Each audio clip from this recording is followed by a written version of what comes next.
You have entered the Chronic's rabbit hole, and Chronicans, welcome back to the channel. My name is Kyle, and this is my lovely wife. Hi, I'm Alanna. And we are so excited, and we're so excited I can't even speak. And it's been so long since we've done a Rotten Mango reaction that we're beyond excited and thrilled to finally get back to it. And we're going to go check out her most recent release. And also congratulations to Rotten Mango and Stephanie and hubby to make it onto Netflix. I noticed there's already 2 episodes on there too, which is really cool that she's also doing Netflix and YouTube still. So that is amazing. And now that we are here, Alanna does not know which one we are doing. It's the most recent one, but what is it going to be on? So influencer killed on TikTok Live, and the internet suspects her BFF did it to Destiny Swap. Wow.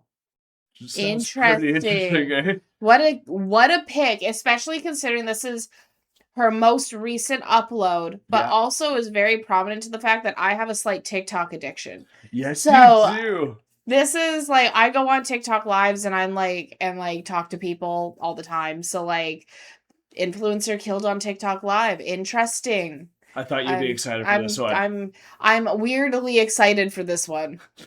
We all are weirdly excited. That's why we're here. I know.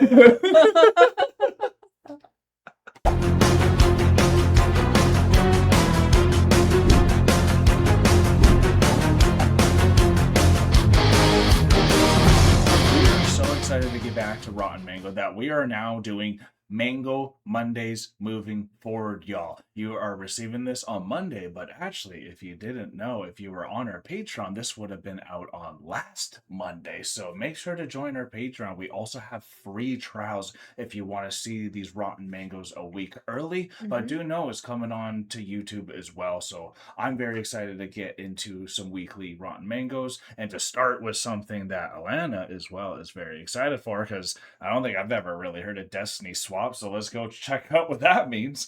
Ooh, I can tell you what a Destiny is, like trading places. It's like Freaky Friday. Yeah, like, and I can like understand like if she died and now you're gonna try to take her place and all that, but like I just never really heard it happening. So that's really, other than a movie, like this is real life and like on TikTok. So like that's just what the heck, right? But like I'm gonna tell you right now, TikTok is its own world. Yeah, like, I stay away for a reason. It is like its own universe. Like there's like yes, the people on TikTok are real people, but they're also TikTok people. Of course. Right? You know what I mean? Yeah. So like it's interesting. We're YouTube people. We're YouTube people. YouTubers, influencers. Hopefully we don't get anyways. I don't know. Knock on wood. Bada bing, bada boom. Have you ever heard of the term destiny swapping? The term was thrown around a lot on TikTok at the end of last year. It's a term with the definition and the mechanisms of how do destiny swap, how it's done. They're still debated. Wow. Practically every TikTok that you see explaining exactly what destiny swapping is, you're gonna see some sort of, well, that's not exactly what it is in the comments, and then a different explanation for destiny swapping. One person states, the definition is a little dark and complicated. It involves using negative energy, including jealousy, to impact someone's life and take their blessings, which is like very vague and ominous. Yes. Another person states, a destiny swap occurs when one person tries to take another person's life, like their spiritual, gifts, finances, friends, or job for their own. Destiny swapping is usually rooted in jealousy and insecurity. They want to take what your future holds for you for themselves. Wow. Some say destiny swapping feels like someone is entering your life under the guise of being a friend, but you start noticing that they seem a little jealous of you. Like that's how it always starts. While at the same time, they copy the smallest, minute details of your life. And this has nothing to do with gatekeeping. This is not just, oh, I love your jacket. Where did you get it? I'm gonna buy the same one. Do you care? But this is copying your tiniest, little, smallest mannerisms, your habits. Everybody copies everybody's mannerisms the longer you're hanging out. But she took a breath. I'm pausing. I had a moment, not as crazy as like destiny swapping, like what she's saying, but like I know there's people who are like, there's a influencer who dresses up like Taylor Swift a lot. Oh, okay. And like basically became popular by just imitating Taylor Swift and like just dressing like her and going out in public and people thinking it was Taylor, and she'd be like, "No, I'm not. I'm so and so." I can't Mm. remember her name. Okay. And then be like, "No, like you're Taylor," and she's like, "No, I'm not. He he he." But Right, like, but playing off that on playing purpose. off of it kind of on purpose, or at Right. least that's what the internet said. Okay. Right. And so that's kind of like a destiny swap, or living off someone else's blessings, getting, invited into a restaurant because they think that you're someone else, or, different things like that. I had an experience with myself where I had this individual who entered my life as a friend and then started dating all of my exes and Right. like following through that way. And then it just got really Just took weird. your patterns on Took on completely. patterns, and it got really weird, and like that friendship is over. Right. But it was like, but these things happen on like a level that never had a name to it. But now then the destiny swapping name came out in like the internet verse. Yeah, that's what she's explaining Right. right And now. it's so cool. And I love how she's explaining it. Like, 100%. And I'm even taking it a little different way because I think it's even more intense. it's even more intense than But that. yeah, so we'll keep Absolutely. going. Habits, small. I mean, everybody copies everybody's mannerisms the longer you're hanging out, but it's just the small things that you don't naturally pick up. It's almost like they're making an Very effort subtle. to emulate you. Small little stylistic choices. They say it's usually when someone becomes unusually focused on your life. Yeah. Not just your clothes or your style, your entire life, your relationships, your routine that you think is mundane, decisions, why you make decisions. The admiration or curiosity starts feeling like they're doing a lab study on you. And that individual may also be condemning what you do, critiquing why you make certain decisions, but then they go ahead and they replicate it. They go and they do the same thing that you wanted to do that they talked you out of. And they gain the success for themselves that you had planned for yourself. One person writes a long plea on Reddit. Please, could you pray for me?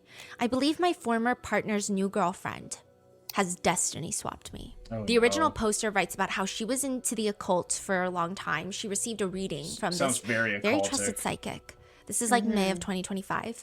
And she gets this reading, and the reader is telling her that she's going to get pregnant with a little baby boy with her boyfriend at the time. The baby boy will be born February 2026. And she writes, soon after that, my ex of 6 years, he cheated on me with this girl that he had known for a week, got with her the day after we ended. She's also very spiritual, and I believe she practices witchcraft. She's like made a few comments about it. But anyway, guess who found out they were pregnant with a little boy in May of 2025 and gave birth in February of 2026? What? The new girl. She says since then she's faced constant job rejections. She feels like she's in a slump that she cannot get over. She feels drained, as if living the same life over and over again, getting into arguments with her family, facing financial difficulties. She's like, is this destiny swapping? She feels like it is. One person asks, spirituality Reddit. Is destiny swapping real? I strongly believe my friend is trying to destiny swap with me. Every time she complains about something, the same thing she's complaining about miraculously starts happening to me. And then it kind of resolves in her life. She kind of solves that problem in her own life, but it's unfolding for me. This has been happening for years about multiple different things across all different things like love life, financial problems, family problems, and now career-related stuff as well. Please help me. I am desperate. Like, how do I solve this? It seems difficult to differentiate between a bad friend and a destiny swapper that could be a bad friend as well without, I mean, sometimes you could maybe have a bad friend who is unknowingly, unwittingly destiny swapping with you and you don't even know it. It's hard to say what exactly constitutes as someone trying to destiny swap. I have watched so many TikToks on this. I've read so many Reddit threads on this, and it is still unclear to me. Some say it's very simple. Like, it's not even that big. Someone obsessively copying, mirroring you. A person in your life starts dressing like you, talking like you, pursuing your exact dreams, or becoming fixated on your every move. See, it's common. Like, sometimes friends will dress similarly. Sometimes friends will be in the same industry. But someone who's doing everything the same as you. They want to dress like you. They want to eat like you. They want to go into the same field as you. An example is an acquaintance who begins adopting your unique style, career path, and even mannerisms right before your own progress halts. That's when you know someone's trying to destiny swap. Someone comments, someone tell Jeff Bezos to watch out because once I figure this out, It's over for him. But one Reddit comment seems reassuring. They write, for reference, nobody can steal your identity. Your fate is tied to you and you can't really tamper with it in this way. If it would be possible, it would take a phenomenally skilled practitioner, not just Joe Public. Practitioner. But I say, no, don't listen to this person. It's very real and it's very serious. However, it's also serious for the person trying to destiny swap. They say the person who wants to destiny swap is going to suffer misfortune in the long run. Because fate works really hard to restore itself, and the person who wanted the swap will usually suffer the consequences. Typically, once the destiny swap is reversed, because it is always reversed, that person will eventually lose everything that they've gained as a result of the exchange. But what if they don't? Like, what if they successfully destiny swap? One TikToker ominously puts it like this: the most dangerous part of destiny swapping is they want to be the only one to experience the predetermined course of events.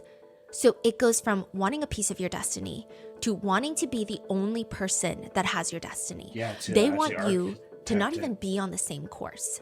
They want to be the only one to get to that destination. They have now decided that's my destination and I want to be the only one to get there. And of course, to be the only one, they got to take you out fully. That is what a lot of people believe may have happened to a famous influencer in Mexico, Valeria. It's believed by many netizens that someone that was so close to her, was so jealous of her, wanted to live her life, wanted to have her destiny so badly, she took her out. This is the case of 23-year-old Valeria Marquez and how she was shot and killed during a TikTok live stream, and nobody thinks the real killer is the gunman. They think it's one of her closest friends and someone who wanted her life. Oh my god, no way. Oh gosh, y'all. Wow. It's one of the 10 Commandments not to be jealous like this and not to envy. Yeah. Gosh, that's rough. We would like to thank today's And before you're getting into the sponsors, I always love hearing that full intro to finally like fully embody what is trying to be put out here, because this is the full foundation that she's talking about. And I'm gonna take it from me being just a YouTuber myself. I am an imitator from day one. So what I mean is I'm not necessarily as creative as I should be, maybe, but like not everyone's born with creativity. So I would go and watch someone play, like for sports, for instance, and then I would be able to take what they did and then put it into my own game. I'd watch someone draw and then I'd try to learn what they kind of did and all that too. So I did a lot of imitating, and one of the really good successful YouTubers is one of my friends.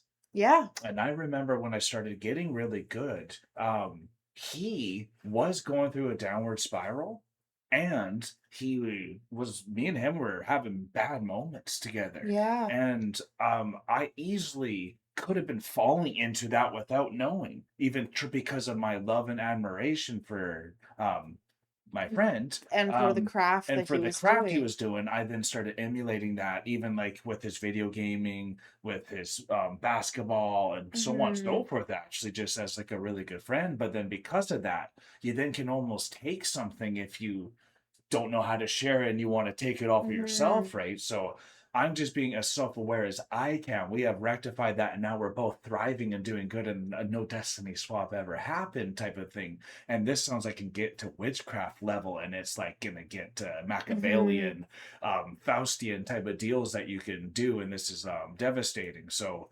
to know that there was an actual shot on live and people had to see that, I wonder how many people actually literally had to see that. I can't imagine. That's insane to know how many people had to see that without knowing. My god, I'm sure she's going to tell us how many people were there to see it, but because it's probably in the facts. But oh my god. And like thinking about even how it's saying like they're using the word practitioner and things like that. Yeah. Like witchcraft level, like Very you're occulty, saying. very witchy. Very occulty. I used to be deep into the occult. Yes. So like I used to be deep enough into the occult where destiny swapping was actually like things that were spoken of. Fully mentioned, fully Right, articulated. they're articulated. They were It's a craft. right. It's a craft. It sure is. And the thing is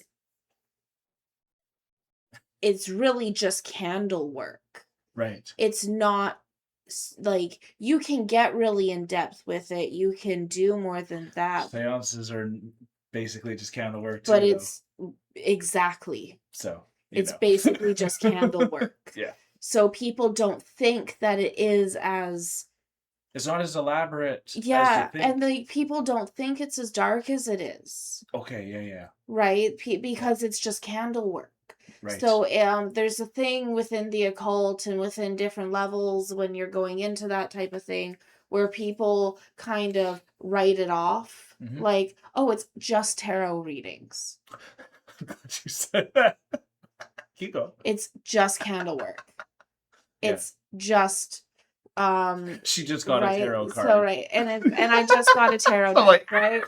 So and I just I got the Billy sweater. And I just got gifted a tarot deck, which is like the correct way to get a tarot deck is to have it gifted to you. You can't buy it yourself. One of our ex YouTube friends who does not talk to us now is running their own channel and doing pretty good now. Yeah. So things can always happen. And things can always happen. Destiny Swap. Destiny Swap. No, I'm kidding. But no, we have I forgot what I was talking about there. Sorry, so I had mentioned, so we were talking tarot cards. It's not, and it's as dark as it thinks that, yes. So, and then anyways, sorry, I'm pretty good at getting back to where I just need to find the thread and pull on it a little bit. But I love like what she's even saying about like, or what you were even saying about like how this is even getting into like witchcraft levels, because like people can then take it to an extreme and be like, no, I'm going to take someone out and take their destiny. We need some blood. Right? We need some blood. We would like to thank today's sponsors who have made it possible for Rotten Mango to support NLAND's Community, a nonprofit dedicated to eliminating gender inequality and intimate partner violence in the Latino immigrant community in central New Mexico. This episode's partnerships have also made it possible to support Rotten Mango's team of dedicated researchers and translators. We'd also like to thank our listeners for your continued support. As always, full show notes are available at RottenMangoPodcast.com. Today's case has mentions of gun, gender, and potential cartel-based violence. Please take a break if you need to. Thank you to our professional translators who helped us navigate this case. There was a lot going on.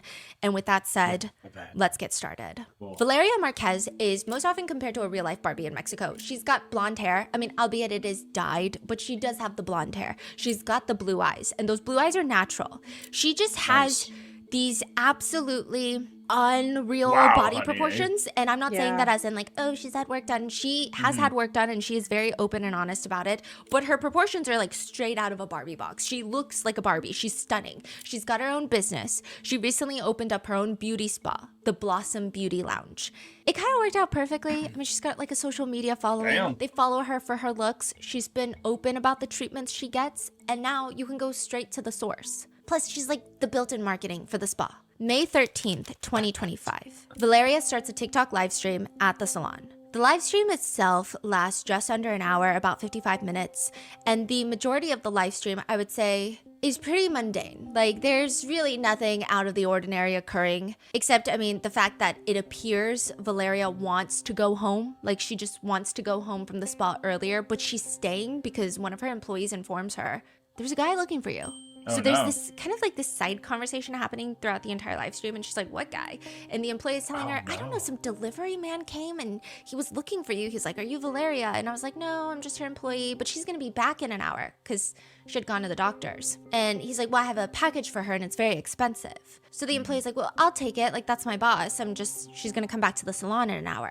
And he said, no, I have to give it straight to Valeria. So I can't leave it with you, but I'll be back. Okay, so she found out about this in the middle of her live stream? She found out a little bit before, and she's explaining to her live stream viewers what's happening and why she's still at the spa, even though there's no customers anymore. It's just her and her employee waiting for this mysterious delivery man, and she doesn't know what it is, but her employee was like, I think it looked like an expensive gift, but he didn't say who it was from. Like, he didn't say anything. He just said he had to drop it off with you. 50 minutes into the live stream, a delivery man walks in with said mysterious present and asks if she is Valeria Marquez. She says yes, and she mutes the live stream. Do we see what's going on or just her face? We just see her. And right then and there, after she mutes it, the man opens fire and shoots her first in the chest, then twice in the head, killing her on her own TikTok live stream. Oh my God. Yeah. At some point, and I'm not sure the exact statistics, Wow. there came a point where, you know how we have WAGs, wives and girlfriends of athletes. There became this narco culture where there's almost like WAGs for narcos. Oh no.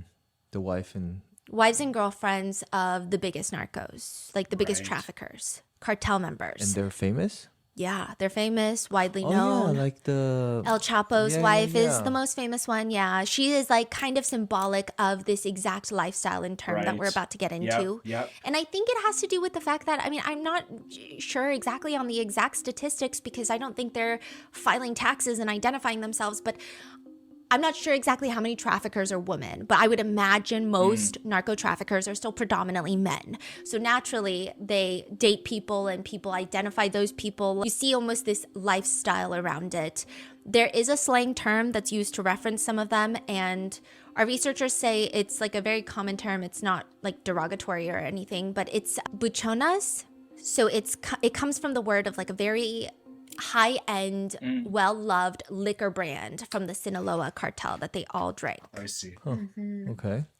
It's like confusing. It's hard to describe the They word. called I the got it. girlfriend and the wife's that term? Yeah. Buchonas, but yes, but it's also a lifestyle. I get it. So it's a word that became popular in Sinaloa, Mexico. At first, it's like a way to describe the very extravagant girlfriends of new age narcos.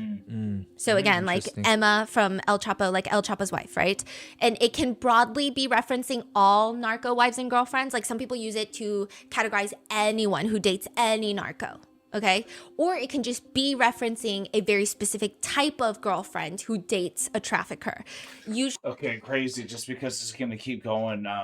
This is nuts because the wives of these high intelligent or successful men really do run the world a lot of the time, and how big they are. Like I remember World Cup in '06, England were big time. They were supposed to win, but they had, I think it was even before '06 actually. I think it was in '02. I think it was whatever, but they had like the Spice Girls were there and all that too, Oh, right? wow. Because Beckham had Posh Spice, and then all of her friends were there. So basically, the whole media was following them, and then that became kind of like not the scandal, but like all the news started going there. It took away from the team, and then they kind of like didn't perform, and then they had to hear about their wives all the time. But like that's just to show that side of how powerful they always actually have been. Absolutely. Because she also said like the athlete wives, so I was just bringing that up to give you like an actual example.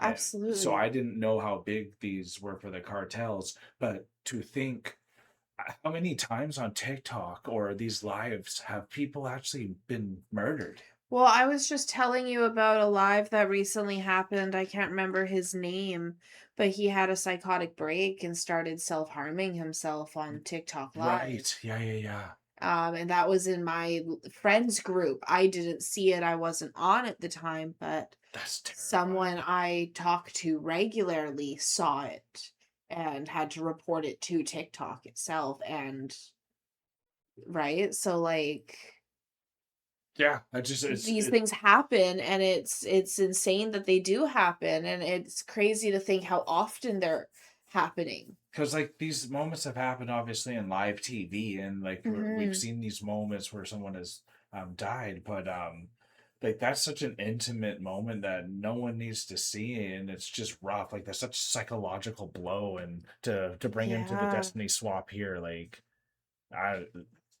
it's just eerie. usually It's they so are eerie. identifiable. And I was like reading through a lot of the translated, almost like historian type articles that were written. So people who are studying these trends in Mexico, like Mexican journalists who are studying the rise of the Right. narco culture and narco world. Usually they wear tight and flashy clothing. Understated is not the goal. They like brand names, typically Versace and Louis Vuitton. Those are like the two. Long hair, long nails, Coke bottle body proportions. Makeup is done in a very dramatic fashion, heavy on the eyeshadow, eyeliner, fake lashes. Usually there's a lot Mob of emphasis on lifestyle. breast augmentations, liposuction, BBLs. I will say there is a link between the cartel and cosmetic surgery, since many cartel traffickers are known to pay for their girlfriends' cosmetic surgeries, and sometimes all of their girlfriends. Yep. One famous surgeon was interviewed by journalists, and he said, there was one single high-up cartel member who came in, paid for 30 women's different Oh my surgeries, all paid in gosh. cash. His 30 girlfriends? I don't know if it was all at the same time, but it seems like in a short span of time. You would have to think that there's some overlap for sure. Yes. Wow. There's some overlap is a good way to put it. Yeah. That's not Nice- as, nice I guess, set relevant, stuff. but the word buchona now means a lot of things. So at first it was basically just anyone who dates a trafficker, but then it transforms into, okay, well, it's the type of women who date a trafficker and they all have a certain look to them. Think like Kim Kardashian, Lauren Sanchez look. Yes. Then it was, no, it's anyone who's involved in the narco lifestyle that is a woman. So it's like an aesthetic, right? It's like, how Y2K is an aesthetic. This is kind Like of a the job narco title aesthetic. there. It's more like a blanket term for a lifestyle. Affiliated with cartels or not, it's just an aesthetic. It's to describe a woman who likes to show off what God and her surgeon may have given her, which is nothing wrong with that. And someone who doesn't hide the fact that they have very large personalities, like a woman who doesn't hide the fact that she's very vocal and strong, and they like to party and they like to meet people, including men. And like, what's wrong with that? That is a woman's prerogative after all, okay? But one Mexican reporter describes the lifestyle as they represent glamour and authority in their own way. You have these powerful women. It's not this Mexican woman who is submissive without money. These women have Chanel, Gucci. It's a search. It's almost a search for an identity of power. There was even a show called Las Buchonas, which followed the lives of 4 women with ties to cartels. I guess it's kind of like mob wives. That's the vibe I get. It's like mob wives. Like, we went through a trend where we were obsessed with mob wives. Like, we wanted to know who was dating which mob boss who was in federal prison. You know what I mean? What's the difference? 1 second, y'all. Oliver's good. He just needed some love. Was dating which mob boss who was in federal prison. You know what I mean? What's the difference? Oh, just like regions? Yeah, I guess instead of the mob and the mafia, it's just the cartel. I see. Right, which, I mean, I guess we can sit here and debate which one has the more harmful negativity to humankind as a whole, but, it's essentially the same thing. You're dating someone who has a lot of power and a lot of money that is in organized crime. There right? you go. There are times it obviously gets a little bit out of control. Normalizing drug trafficking and glorifying the lifestyle is objectively not a good thing that I would encourage anyone to do. However, one viral incident has pissed off a lot of Mexican netizens because someone decided to throw their 8-year-old daughter a buchona-style birthday party. Not just Their with like 8-year-old? the style of clothing and makeup, which is already, it's fine as an adult, but not fine if you're 8 years old, but also by providing prop alcohol bottles and prop guns to take pictures with. Whoa. And it's interesting, I will say though, because That's pushing sometimes it. the wives and girlfriends of drug traffickers are looked down upon more than the drug Than the actual traffickers drug themselves. traffickers, yeah. Oh, which I I thought bet. is fascinating. It's kind of sick and twisted and sad. Okay, don't get Yeah. me wrong. I think drug trafficking is looked down upon everywhere, right? But there is, somewhat of a sentiment of, well, if certain governments cannot help you and people are born into a condition where the only thing around them is this option that they need to put food on the table, perhaps they did not get into it out of greed, but rather survival. Is it still bad? Yes. But there's still more of a nuanced take. That type of grace does not lend itself to the wags of narcos for some reason. Like, the women are considered shallow and gold diggers and never really given the same small amount of grace, I guess. That well, maybe there was no other way for them to put food on the table and find safety. But anyway, it's just interesting. It's fascinating. So they are mostly looked down upon by the mass? Yes, I would say most Mexican netizens do not like this flaunting of this lifestyle. I mean, I guess it's the same in the US. Like, if you see pictures on Facebook of people holding wads of cash and guns, you're like, Yeah, excuse me? that's not good. I wouldn't want my kid to do that. I don't have kids, or, whoever. I see. Now, do all drug traffickers and their romantic interests come from such backgrounds where there really is nothing to do but survive off of trafficking? Probably not. But it's just, I think it's interesting that the women always get ripped apart quicker and more than the traffickers. Yeah, you It's, got to like, put that angle kind out. of weird. It's It is almost weird. seems like a bigger moral sin to date a trafficker than it is to be a trafficker. I think it's idiotic, but no one asked for my opinion ever. The Butona lifestyle has a lot of nuanced debate around We just show up hoping to hear it. Yes. it. No one And asked about it. We Valeria just show is up a hoping to very hear famous Mexican influencer that some people associated with that lifestyle. Do we know if she is or not? Or She kept it under wraps whilst she was alive. There was always suspicions. I think people started picking up different things, right? In the beginning, when she was still alive, I don't think people had confirmation whether or not she was emulating a lifestyle because that was her crazy personal style and stuff. interest, or whether she was involved with someone who is a trafficker. Because it's also an aesthetic now. So it's very confusing of like, was it just an aesthetic that she really liked? Because there's a lot of women in Sinaloa specifically who have made influencer careers, clothing companies based off of the Butona lifestyle, but it's unclear whether or not they have any relation to any cartel or have ever dated a trafficker.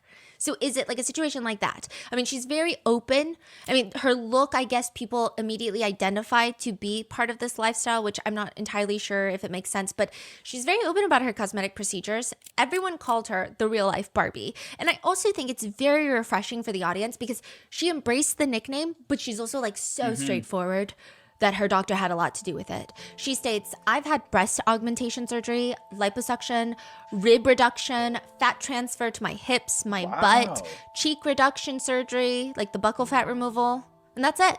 And she's got like a very curvy yet slim figure. She dyes her hair blonde. She's got natural blue eyes.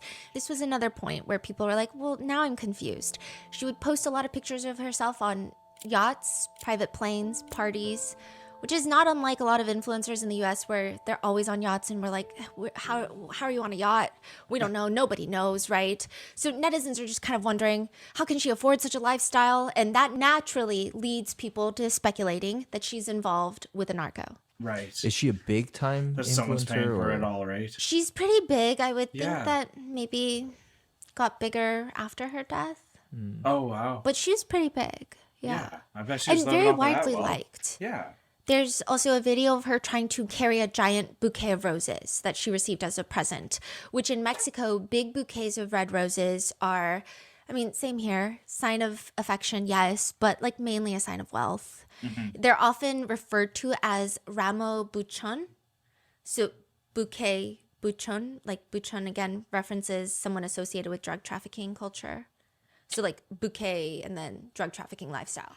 Right. Because I guess those are Interesting. typically the people who flaunt it and will follow this trend. And it does Right. take quite a bit of money to. Interesting. It's like a very specific aesthetic, right? So people are like, well, does that mean that she's dating a trafficker? We don't really know. And she's always she's like weirdly private about her dating life, but not private. So she'll tell us about things that happened with her ex-boyfriend, but she won't straight up tell us who she was dating. She'll post some pictures, but his face is hidden, right? So it's kind of like you kind of get an idea, but not really. Now, she also does have a very big personality, so people just assumed that's also part of her dating a trafficker. I'm not a narc. I don't even know. Just by looking at her clothing, her lifestyle, I don't know if she even falls into this category, but they say she did. She just, to me, seems like a normal girl just having fun. I watched a lot of her live streams that our researchers translated, and she just has blunt humor, and people keep trying to say, oh, this is that lifestyle, and I just think that she's just blunt. Interesting. I'll get right back to that. Our cat's just wanting to come in. Gotta go let the kitty in here. What I have to say about this, what keeps coming to my mind is the movie Goodfellas. And what that kind of does is it strips back the life of the mafia, but then the wives get a little section in there. So then you get to see a new girl start falling for someone who becomes one of the Goodfellas. And then she gets introduced to like all the wives hanging out at a house. And then she's seeing how they're all dressed, seeing how they're all acting. And then she's like, why does everyone do this? It's like, well, the first woman who did it a certain way. And then it just kind of continued. So like, through that. this is like how we do it now. So that's how it got established and all that. So that's how she pushed it forward. And then that's how she taught it and all that. So you become like that thing if you are associated with it, but then you also could look like a mafia wife and not be obviously associated, because it's not just based off of looks, it's also how you're acting out, right? Absolutely, because like I'm gonna spin this in two ways off of what you've said. So the archetype is what you mentioned. Yeah. The archetype of the mob wife, the archetype of that. There's also the archetype of the stay-at-home mom, the archetype. Definitely. Right? So Yep. there's different types of archetypes out there, Trad and they wife, all, all the that. trad wife is Yeah. the archetype of the stay-at-home mom Mhm. generally, even though not all stay-at-home moms are trad wives, Yeah. etc. so forth. Exactly. Right?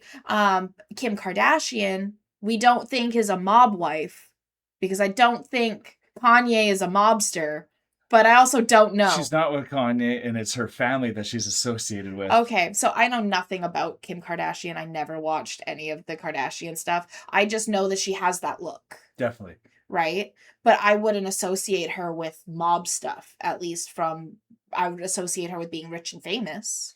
Yeah, definitely. And right? And there you go. Right, but I wouldn't associate her and be like, oh my God, you're a mob, right? But so unless you know and you can see those things, you wouldn't even associate it. Exactly. Anyways, So right? there's a lot of people in the rich and famous lifestyle that take on the mob wife look without whether they are or not. Yes. Without being in the mob wife mentality. Yeah, for right. sure. So those are the two kind of ways I kind of wanted to take what you were saying about the archetype of the mob wife. Yeah, totally. Isn't that cool? It's very cool. I love that movie for that, and they're doing a really good job here. Like in a video, her uncle, who is a hairdresser, She does is seem doing her blunt hair. and funny, eh? And she's responding to live comments. Just like straight I'm not up. a narc. Very I don't straight even up. know. Just by looking at her clothing, she just What the just heck? like she's and Wait, skip back a like bit. in a video, her uncle, who is a hairdresser, is doing her hair. This is weird, And eh? she's responding to live comments. She's live streaming. Someone makes a dig at her in the comments. They ask her, "Do you come from Temu?" Basically insinuating that she's factory made and cheap. And she reads it out loud and quickly responds, "Actually from Shein, babes." Vienes de Temu, de Shein, bebé. And she doesn't even seem bothered in the slightest. No Like, in fact, she flinch. seems slightly amused by her own response. But her uncle is defending her. Like, those girls who comment, like, I want to see them in person. What, are they Dior or something? And she clarifies, well, it was a guy that commented. But then another person tries to be snarky, asking, what do you have that is natural? And she thinks about it for a second and she says, my eyes, my nose, and my feelings. And she starts chuckling at her own words. And like, if having a big personality and Yeah. having Barbie-like Imagine having to proportions and defend being a that. girl's girl is a certain lifestyle, like maybe we sad. should all join that lifestyle. Valeria's audience seems to primarily be other girls and women. She had her own private Instagram channel where she would drop messages, pictures, stories about her life. It's called Personal Girlfriends. And just a quick disclaimer, the conversation of Buchona lifestyles and her potentially dating traffickers is going to be relevant after her death. So I'm not just talking in depth okay. about it, even though it's unrelated. It's going to be pretty pertinent to the investigation into her passing. Now, there's a lot kidding. of Valeria's digital footprint that have since gone viral again after her passing, with people digging up old posts. One of these circulating ones is not long before her death. Valeria posts a screenshot of text messages between her and a friend of hers. The point seems to be showcasing their very goofy banter that they have, joking about Valeria's love life, and we don't get too much context. So some people pick it apart to understand Valeria's love life because they think her passing has to do with her love life. Others think it's unrelated. So there's a lot of different interpretations. But she is texting one of her best friends, like her public best friend, who is also Public best posting friend. on TikTok There and you go. Instagram all the time. Her name is Vivian. So Vivian texts Vivian. Valeria something. People think it's about how she Bees. should get back together with her ex. The ex being a suspected trafficker is what people think, okay? But Valeria responds, ha ha ha, I would rather shit in my soup. Vivian writes back, bitch, I know you want it, ha ha ha. She says, I mean, yes. And Vivian says, I will throw some lime at you. So lime, I guess, has some sort of like purifying context. Like, I'm going to purify you, right? And she said, but no, ha ha ha. So Valeria is like, yes, but no, like I would never. They joke about how the thing has died. I don't know if it's the love or whatever. And she's like, not even in my nightmares would I. So Valeria is talking very strongly about how she would never get back to her Makes together sense. with her ex, is what the conversation seems like. Now, this is where people think it's weird because Vivian texts her, the only one visiting you. Basically insinuating that Valeria's love life is very isolated and empty right now. And she jokes, the only one visiting you is myself, Santa, and your uncles. Ha ha ha ha. So Valeria is close to her best friend Vivian. She's very close to her uncles. She actually started her salon with one of her uncles. Right, yeah. And Santa, as in La Santa Muerta, Oh. the Holy Death. not long after Okay. Valeria Not will what be I was killed. thinking. La Santa Muerte Oh. is the holy death, saint death, if you will, depending on who you ask. You know, they will either tell you she is a folk saint that you need to show respect to, or they will try to douse you with tap water because holy water is a little harder to get your hands on. Holy death is typically represented as a female skeleton. So it's a female skeleton in a long robe, and she's holding a scythe, like a Grim Reaper almost, you know.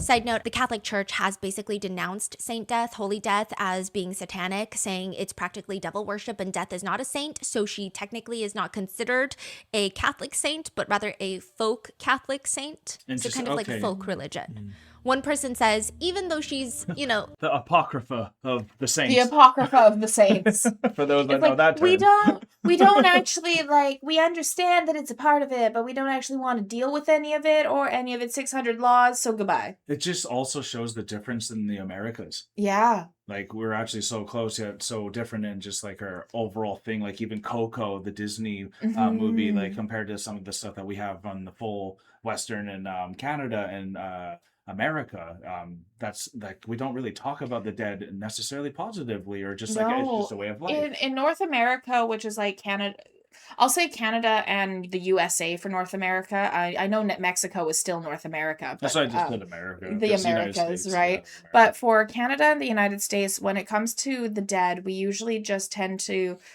let the dead bury the dead. Right? Like once the dead are buried, then you just move on with your life. You maybe go visit the grave. Mourning. There's no true mourning. We don't have like a 7-day ritual or anything like that. Mournings are usually left to the religion, not to the culture. Within Canada and the USA from what we've kind of seen. And there are some cultures that mourn differently or religions. But in Mexico, especially from what we've learned from like Coco, they have like the picture on the I forget what they call it, but basically having a photo on your mantle around the time of the dead to like honor the dead and give love to them and show memory is something that we don't even do. No, where you not at think all. we should, and we have so many images of our loved ones and things like that, but you'd think we might take a photo out and put it on the mantle around Halloween or something, but nothing. We do nothing for them. So it's really interesting to see the difference between like Mexico and that country portion of North America, and how like they even have a Saint Death, like their own folk god, their own folk saint. Yep, for sure. Which I think is just cool. Absolutely. the Holy Death. It's actually a devotion to life when you worship the Holy Death. You're embodying who you are in life. That's the promise you're making, because we all meet the same fate one day, which is death. One person says, yes, okay, she represents death, but I would say she's an overall neutral entity. Some people do petition her for bad things, but just as many petition her for things like love and safety. One person says the whole appeal of worshiping, so like worshiping as in like having altars and praying to the Holy Death, and sometimes even performing ceremonies for the Holy Death, it can border on like the ritualistic side depending on how extreme and strange it gets, but that is applicable to pretty much any religion. They say the whole appeal of Holy Death is that she doesn't treat anyone differently. Technically, Holy Death is one of the most amoral saints out there. They just don't really, I mean, death comes for all. I love how she says that death comes for all, because I was actually just about to pause it and when she breathed to say that it doesn't matter what our hierarchy is in life, doesn't matter how much money you have, doesn't matter if you're the king, the queen, or a peasant.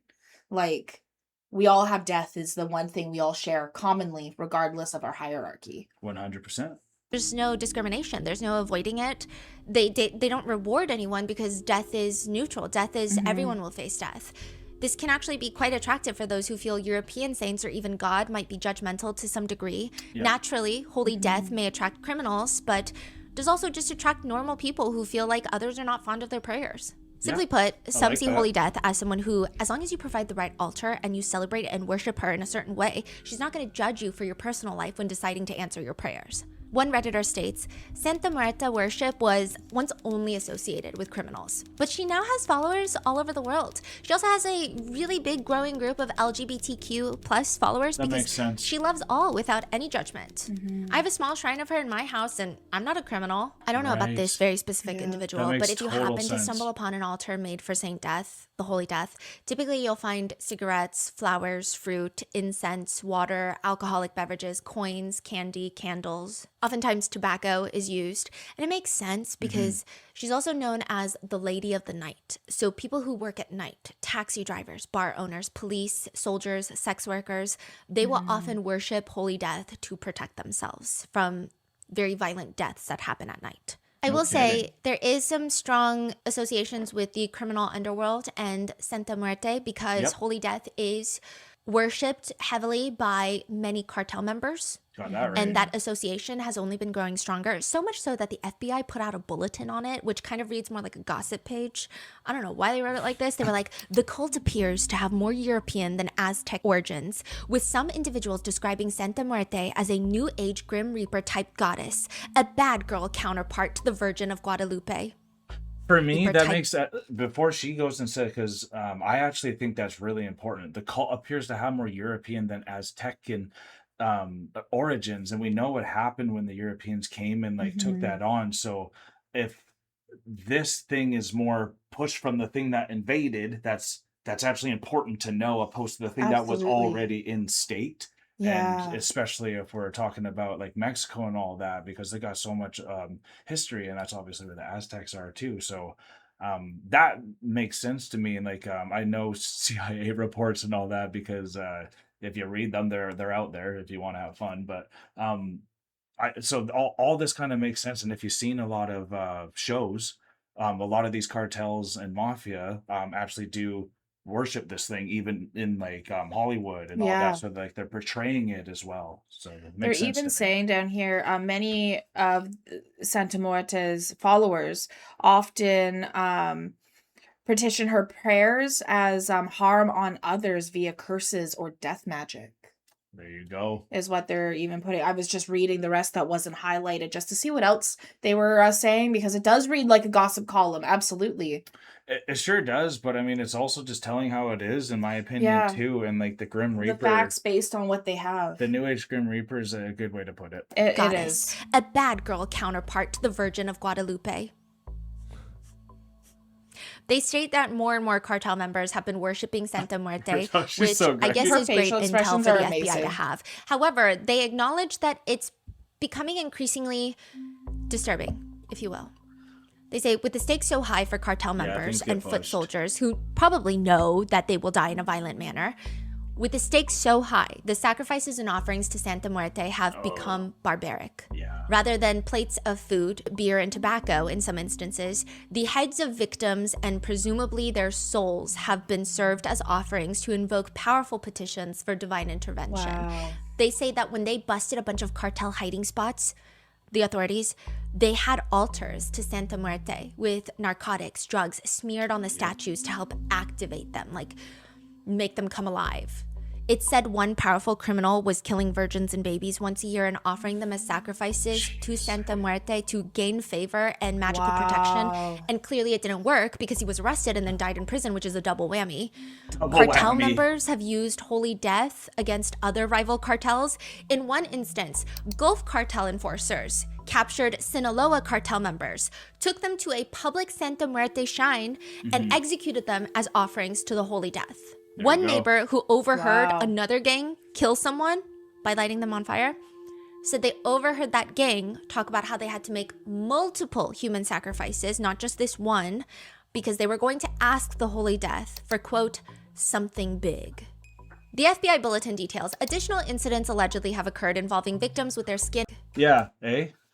What's so crazy is, like, regardless if this stuff is real or not, if the afterlife, whatever it may be, if it exists or it doesn't exist, the fact of the matter is people are still doing this. They're still acting it out. You got it right. They're still acting it out. They're still sacrificing people, killing virgins and babies, lighting people on fire, putting heads on altars. Like, let me just set the scene. You guys have seen Breaking Bad. Do you remember when Hank gets sent down to Mexico to work there? One of the first scenes that we see is literally a tortoise that has a head of someone that got decapitated, and then inside the head's a bomb, and then they all get blown up. And then Hank is literally thrown off because he didn't know that type of a level of thing was happening, and that's literally what is being talked about here. Yeah, like So there you go, right? it's different. I was even like, and like I was talking about crime and the different levels of crime, and I was talking to an American about it because, like, in America, there's a lot of gun violence and stuff like that in America. Yeah. But in Canada, we don't really have a lot of gun violence in the same way. But in Canada, because it's harder to come across guns, we have a lot of violence that's a lot more personal with machetes and things like that. Yes, hatchets. Hackets, machetes, Yeah. sharpened hockey sticks, you For know. sure. Yeah. Like, it gets very personal when things get riled up. And in Mexico, they have different laws as well. So they have a different style of violence. They have different things. So when Hank, for example, goes to another country, it's different. It's not the same. It's not what you're used to. And like, I remember having that conversation with an American, and they're like, you guys deal with that type of stuff? Like, what? And it's like, Yeah, for sure. Yeah. Problems arise in different scenarios they that pressure arise you, in right? different scenarios that pressure you in different ways. Yep. To Santa Muerte to gain favor and magical protection, and clearly it didn't work because he was arrested and then died in prison, which is a double whammy. Cartel members have used holy death against other rival cartels. In one instance, Gulf cartel enforcers captured Sinaloa cartel members, took them to a public Santa Muerte shrine, and executed them as offerings to the holy death. One neighbor who overheard another gang kill someone by lighting them on fire said they overheard that gang talk about how they had to make multiple human sacrifices, not just this one, because they were going to ask the Holy Death for, quote, something big. The FBI bulletin details additional incidents allegedly have occurred involving victims with their skin and hearts removed. Other cases have included individuals castrated and beheaded while alive, lit on fire and burned to death, and butchered and quartered. Sometimes authorities found only the victim's skin. What they don't find the bodies because they're thrown into a stew that is apparently called the stew. The stew. But translated to Spanish, it's a barrel filled with liquid fuel that is lit on fire. In another instance, investigators stumbled upon 11 headless bodies stacked on top of each other, and just outside they found 11 burn marks in a circle, like a cult-like circle. Right. They Pentagram presume circle. and conclude that those were the decapitated heads that were burned in a ritual in a circle. Investigators were not certain what type of ritual was performed until they found the perpetrators, raided their homes, and there were the Holy Death shrines. Right. So for the sake of clarity though, again, not everyone who worships Santa Muerte is a criminal with nefarious prayers. In fact, I think most are not. And Valeria has been open in different live streams about how she does worship the Holy Death. Valeria has, you know, like her relationship with Vivian, her friendship with Vivian is a huge point of contention online, even while Valeria was alive. So they would frequently live stream together so you could see their in real time authentic discussions and interactions. And Vivian is also kind of an influencer, but a much smaller one than Valeria. Some people think that Vivian was latching on to Valeria to get famous, but that's obviously, you know, thinking with a heavy dose of skepticism. In any case, Vivian says they've actually been friends since before Valeria got famous. Regardless, people have lots of thoughts and opinions about this friendship. Some people think that their friendship is kind of that sisterly love where they tease each other and they bully each other, but that's just how they communicate. Others think, no, Vivian is constantly saying things to get under Valeria's skin. Like, you can just tell she's saying things and it seems like thinly veiled jealousy.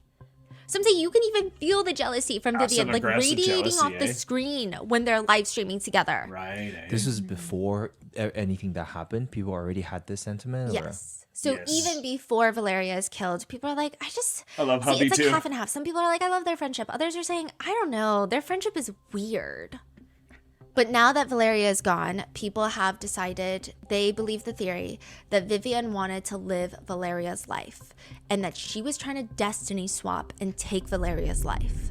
Wow. But if this popular netizen theory is correct, what are their different trajectories? Like, what is the life that Vivian wanted that Valeria had? So much so that Valeria ends up dead and netizens think this is what happened. They seem to have very similar yet vastly different lives. Valeria starts modeling at 16 for clothing brands. By 21, she wins this beauty competition called Miss Face. It's a local Guadalajara beauty pageant, but after winning that means you can go compete on the state level.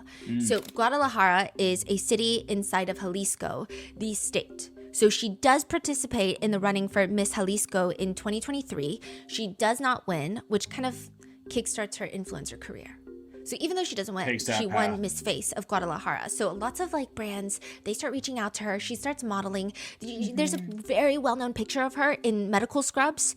People actually say that she was a dentist and an influencer.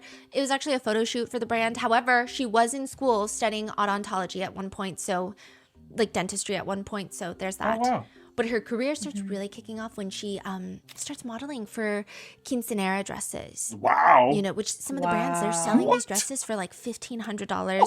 It's a huge market. It's almost love like prom quinceañera dresses. Like if you're modeling prom dresses. These are big name brands. I'd love to They've see been around that. a long time, household names. She starts gaining a lot of attention. No kidding. And she's very beautiful. I will say that. She does look like a real life Barbie. But I think a lot of people were drawn to her personality. So our Spanish-speaking researcher translated a lot of just like casual videos that have nothing to do with her passing. And I will say that she naturally does seem intimidating because she's very beautiful, but she also has a very strong personality. So she like voices out her thoughts very frequently. But everything she does also seems humble at the same time. I think I love how like a woman is scary if she just like tells you what she thinks and just tells the truth. As God you know, forbid right? a woman has an opinion. Oh, and she's pretty. It's so funny. Oh, It's you're rough. pretty It's and rough, you have an actually. opinion. You must be a fucking bitch. That is. Someone call Ray. Pat. very beautiful, bet. but she also has a very strong personality. So she like voices out her thoughts Strong very frequently. personalities. But everything she does also seems humble at the same time. I think it's kind of like the very, in Korea, we have a stereotype almost of like the aggressive 언니 that cares. It's like the aggressive older sister who is not going to sugarcoat it, Yeah. but also like she's holding your hair back. She's giving you her favorite lipstick and she takes care of you, but she's also calling you a dumb bitch because you were acting like one. Yeah. Interesting. So she kind of has that personality. Like someone even asks her in her live stream in the comments, they're like, "Are you angry?" And she responds, "No, my love, why?" So it's very like not, you know, Yeah, she's yeah. not like, "Oh no, why would you think I'm angry? I'm not angry." She's just very blunt, straightforward. Someone will comment, "Do your pajamas smell bad?" What? So this is supposed to imply that she only wears cheap clothes. And she immediately responds, "No, but do you want to come smell it? You can even smell my ass if you want." Oye, no huele feo tu pijama. ¿No quieres venir a olerla? Hasta del culo si quieres. And she's still putting on her makeup. That's and it's so just great. Okay, like for example, my another ass, live right? stream she has. She shows all of her makeup that she's using. She's like taking time and she's like telling everyone, take pictures because I'm not going to show you, right? So she's like, okay, this lipstick is this color. This is this color. And she shows all her lipsticks. And then she finally gets to applying makeup and she reads a comment out loud. And they're like, "Can we see your lipstick to take a picture?" And she said, "Fucking bitch, the first thing I said was take pictures because I won't show them over and over again. This is the last time I show my lipsticks, okay? Anyone who asks me again, I'm going to beat your ass." Todavía para tomarles foto. Hijas de la chingada. Lo primero que les dije, tómenle foto porque no lo voy a estar enseñando. Es la última vez que enseño mis labiales, ¿ok? And then she takes a long time calmly showing every single lipstick again. So it's like, you know, and maybe she's copying a I trend. love it. I love it so much. I would have followed the shit out of her. I'd have been like, This is your type of girl. This is my type of girl. Take it from me who loves Alanna. Any woman that can do that, if you're a real man, that should excite you. Yeah. That's exciting for me. Like, man, I love it. Yeah. I love that style, especially when it's like, and see, and like, that's the style for me that I really like because, like, I get really passionate about things. So I'm like, what the fuck? Like, you should just, like, figure it out. Okay. Like, go calmly. Right? But that messes with people. They don't understand. Like, people, you could take 100 people and maybe 10 of them would understand the comedy in that.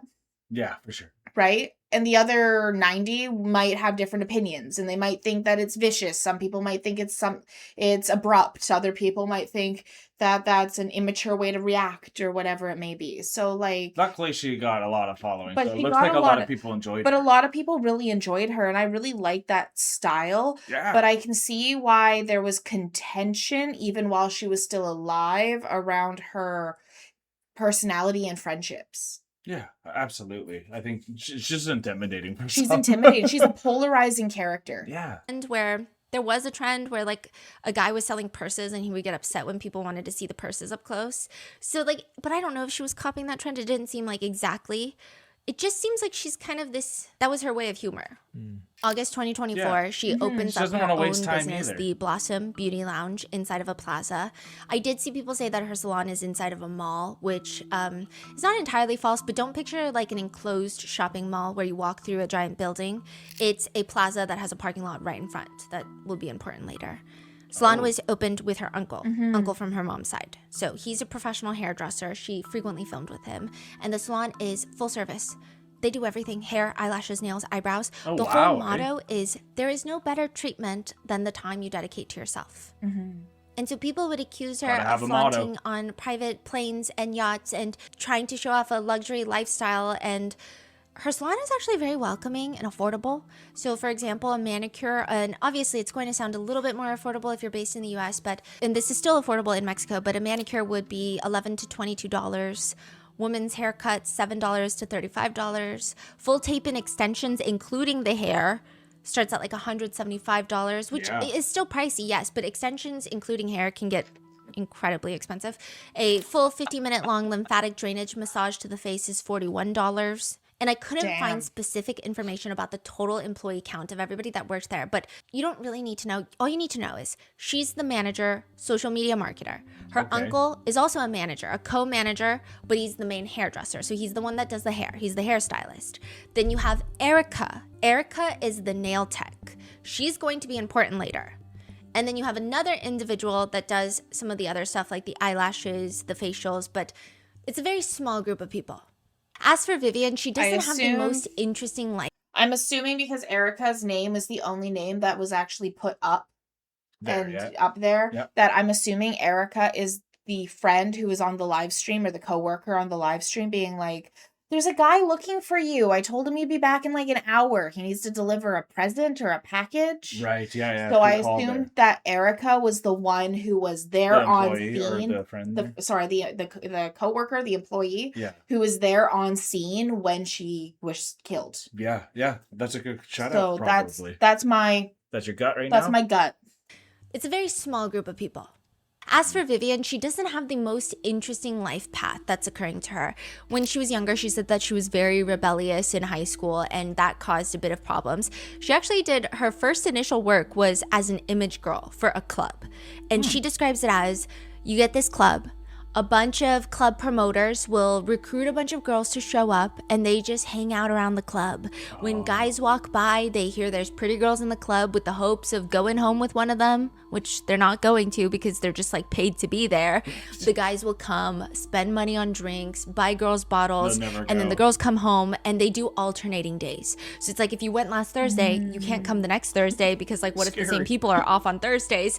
It's just a weird... Makes sense, She though. did image girl work before she was even legally allowed to enter a club, which is illegal, but no kidding. you get the vibe. Wow. She meets Valeria through Instagram. They had a lot of friends and acquaintances that were the same, but they officially start talking through Instagram when they were both trying to just promote each other on Instagram. She said back then you would try to promote friends' accounts and then they would promote you, and that's how you meet people and followers. They're 15. So they start doing, they start promoting each other on Instagram. They go to the club, and she describes it. Vivian describes it as Valeria is the very confident, over-the-top personality, whereas Vivian is the very shy one. Vivian said she's basically an ice block. She was not opening up to anyone. She was very reserved, and Valeria was the one that got her out of her shell. Pretty but reserved. So Valeria meets her when she's having a hard 15, and she passes away when Getting she's past that 23. I mean, next that's a level. very That's why her long-standing social media wasn't doing as well as Valeria's then. friendship. You would say that they're best friends, right? Vivian clarifies that they were not best friends throughout the entire timeline. They would have these like on and off moments in their friendship, and most of that would occur when one of them would get into serious relationships. Because they just stop hanging out with friends, especially friends you go out to the clubs with, because now you're dating a guy and he probably doesn't want you to go to the clubs. And that's when they would have these little off moments. But it was never anything crazy. She says that she did meet Valeria's other partners, like ex-boyfriends. And I mean, she did find out that the ex-boyfriend cheated on her. And that was like a whole thing. But nothing crazy about them either. I mean, she says that there's really not much going on. In any case, when they were friendly though, they presented as like best friends. They would have sleepovers, they would hug, cuddle, give each other presents. Usually if Valeria is showing a friend on live stream or getting ready with a girlfriend and she pans the camera over, you can almost bet money that it's going to be Vivian. I mean, they're always together. They do a lot of girl talk live streams. In one live stream, Vivian is reading comments and someone asks her, "Do you have a boyfriend, Vivian?" She seems a little uncomfortable, and this is like where people point out maybe there's tension. Valeria blurts out, "A husband." Wow. Vivian responds, "Well, something like that. I have it, and another 7 have him as well." Another 7 girls have him as well. Yes, which Valeria seems annoyed, rolls her eyes, and blurts out kidding. like a slang word that I guess would be equivalent to the word that's been circulating a lot, which I know has been a word in, basically it's like a crumb eater. Like you just settle for Settle for anyone in a crumbs. romantic relationship if they calling give you Vivian? crumbs. Yes, but it's not like the worst word to call someone. I guess. That's just how they banter. Like, Yeah. oh, you're just, okay. And it seems like Valeria is upset because she probably gave Vivian advice over and over again that Yeah, you to shouldn't not- put up to with this leave type away. of Yeah. behavior, Yeah. and Vivian is still putting up with it. It seems like a sore spot, You're just but eating that live stream crumbs. has been analyzed to hell and back. Yep. In a controversial interview after Valeria's death, Vivian is asked if the two of them ever fought over guys, and Vivian says, no, they have completely different types of guys that they go for. And more on this later because it's very important. Some people speculate that Vivian has started dating one of Valeria's ex-boyfriends after Valeria's passing, but that is a rumor and we're going to get into it in a second. But she says they've got completely different interests. Like they have 2 different types of people that they like. Vivian says that she likes more of a street style guy who is more dark skinned. And she says that Valeria likes a light skinned guy with like that buchona lifestyle, the more, you know, that kind of look. But I don't know, people are skeptical about all of this. Anyways, they have had full-blown falling outs in their friendship. On Valeria's private chat, she once messaged the group of her followers, the personal girlfriends, Viv doesn't want to be my friend anymore. She told me she doesn't want to talk to me anymore and to break up the friendship. She literally said that to me. A few days after that, she sends another message and says, "We're back to being friends forever." So it's hard to tell if they're just being dramatic, but Right. they did seem to have some sort of tumultuous friendship. You think? During another live stream, Valeria is talking about a fight she and Vivian had where, a side note, the way she's talking about it is more so in like a, haha, like, isn't this so crazy, funny, crazy story time type of tone. I mean, they're both together in the live stream. So it's not a serious sit down of, let me tell you about the most toxic fight I've ever had with my best friend. It's like a very, like, can you believe this bitch? She says, this bitch grabbed me by my neck and she said, what's wrong with you? And I snapped back. And people were shouting at us like, don't fight. Anyway, we were a little out of it. Whoa. Vivian adds, it was all a misunderstanding. No, fue una loqueada, una ondeadilla de pedo. And they're both kind of giggling and both clarify it was just a crazy moment, a crazy little episode. grabbed They my post neck another and TikTok threw together me. after not posting each other for months. And the caption of that TikTok just reads, "We're so pretty. It doesn't look like a few months ago we were fighting to the death." To the death. Even before Valeria's death, people were going through live stream after that's live not stream, good. just trying to point out odd moments because, I mean, they go from being together 24/7 to all of a sudden Valeria stops answering questions about Vivian. She stops posting about Vivian. And then all of a sudden they're back to posting together. So people were naturally invested and had these, they wanted to know what was going on. You know, in one live stream, the 2 girls are drinking. Vivian is holding the camera. She's live streaming. But it's not obvious that she's on the phone. It just looks like it's propped up. And she doesn't announce to anyone in the beginning of the live stream, like, I'm live streaming, or like, hey guys, look, we're live streaming, we're live. And Vivian says, we're having a little drink. You can hear Valeria's voice in the background. Her speech seems much slower than usual. It sounds like they just got home after a night out, and she seems a bit drunk. And she asks Vivian, is that my phone? Vivian responds, obviously gorgeous. I started a live stream on your phone. Whoa. Es mi teléfono. Soy hermosa. Yo hice un live de tu teléfono. Oh, that's Weird. crazy. Yeah. That is, That's like, yeah. that's crazy. Yeah, please do. Do you know what this relationship reminds me of? What's that? Me and the Natashas. Oh, you guys were kind of the same and trying to get all the. With the Without one really knowing? with the one Natasha. Yeah. Especially the 2 of them, the 2 Natashas together. Like Yeah. I had a group chat and I had a group of friends and I was the only Alanna and everyone else was Natasha. That's when I met Alanna. And that's when Kyle met me, and I was with the Natashas, and there was always a joke that I was the odd one out because I wasn't a Natasha. Mhm. And Right. and that I needed to change my name to Natasha and stuff like that. So that was a constant joke that we had. Interesting. Which was interesting. Okay. Now just watching this, Yeah, it's a yeah, little yeah. interesting. You get to see things from the Right? Yeah, So but with the one friend that we had, she kind of reminds me, there was the one Natasha, and she reminds me a lot of Valerie. I think that was her name in this Yeah. one. But Oh no, Valeria. Valeria, there think. was Valeria and the other Vivian. one, Vivian. Yep. So she reminds me of a bit of a mix between Valeria and Vivian because she's very pretty. Yeah. She's very outgoing and stuff like that, but she can For also sure. be very into herself when it's with strangers. Yes. So it can be difficult to put herself out there if she doesn't already know you. Mhm. But she often always used to like, do you remember before we got together? This was before we got together, but she would always want to go live. We were always going live together. Yeah. And I she remember that. always wanted to go live. And she's like, you should go live with me and we should do this and we should go live on this. And like, this is great. And so we started going live and stuff like that. And then then I found out that one of the things that she was going live on and wanting me to come into her live was actually like a dating app. Yes.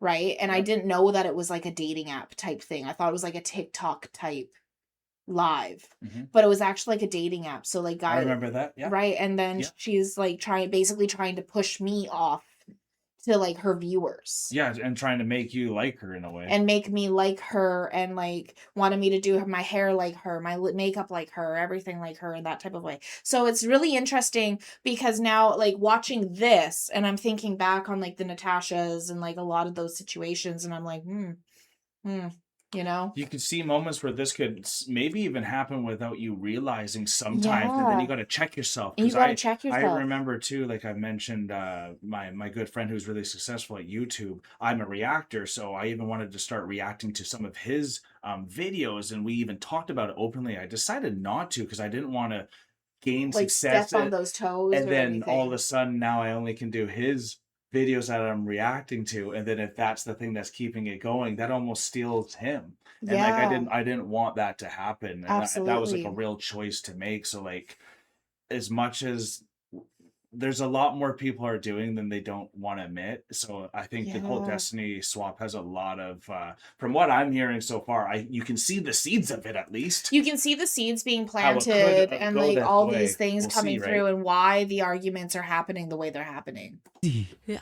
Okay, and then what's Valeria's reaction to that? She just like kind of plays it off and they just keep live streaming. But I think for one, Interesting. it's insane to take someone's phone and start So live bad. streaming. And then second, I think it's insane to live stream without telling people because like what if Yeah. she had taken off her shirt to change after a night out? Like what if you Yeah. Or never privacy know. in general, in the that's house. insane. Yeah. It Just is. generally speaking, like it's just weird. Yeah. It almost seems kind of like a setup. Exactly. Yeah. Yeah. So it's Yeah. odd. It's extremely Other odd. times she'll steal Valeria's phone while she's live streaming and then she'll be like, I'm gonna Wants the kidnap you attention of now. And it's so Valeria would start the live stream. But this is Valeria's account where Valeria has much more followers than Vivian does. Oh yeah, that's a And clout she's chaser. like, I'm gonna kidnap you now, and then she'll run with the camera, From and what then I'm Valeria seeing. is chasing after her. It just, I guess a lot of people see it as Clout Vivian chasing. is trying to Yeah. take Valeria's Mm. clout. I mean, Yeah. that's such a weird word to use. No, it's- I That think is I what see it why is. People say that. Yeah. I guess they're saying Heck like yeah. this is Valeria's Instagram and her live streams, but Vivian is trying to make it a She her thing. deserves Like these she's the fans main too. character in Valeria's It's live just the same. streams. And it's done in a way where it doesn't feel natural. They're saying like it doesn't feel like both of them are just engaging in a conversation. It just feels weird. In another clip that has since gone viral, making the rounds, you know, Valeria's live streaming in her house, getting ready. She looks to the side and she says, "Why the fuck are you coming into my house? I don't even get a notice, fucking bitch." And she Jeez. continues doing her makeup, and it's clear that she's just talking in a blunt way, but she's answering comments and she's like, yes, Vivian is here. I'm telling you, she walked into this house like it's her house, that bitch. So, I mean, I don't know. Maybe some friends, and like maybe it's because I don't have like a crazy best friend that just like barges into my house, but I I think it used would to. throw me off. No, like Okay, it wouldn't throw me off if someone shows up to my house like a friend shows up unannounced, but it would throw me off if they ended up inside the house, and I'd be like, yeah, that's some compounding sketchiness. I don't know. It's just, but her reaction tells me it's a little weird. It is. Valeria thought it. It's obvious. I like this one is really hitting me because like I've told you about the friend who broke into my house and did my laundry. Yeah, that's terrifying. Just to Right? help you. Just to help me. Right? But like that same friend, so like I have friends. I don't want to say I don't have friends. I have friends. Of course. But my friends who I'm really close with now all have enough kids to keep them away from Never need adult to go that social hard. life. But they do. They have a lot of kids and they You gotta really orchestrate it. you gotta really orchestrate, you know? You need like 2 weeks advance notice, you know?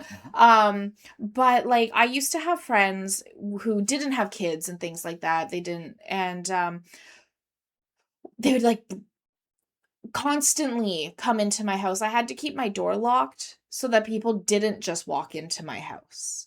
Wow, interesting. So people Because- really wanted to imitate you in ways. that Yeah, kids- so I had to keep my door locked. I don't have my door locked now, actually. It's currently unlocked.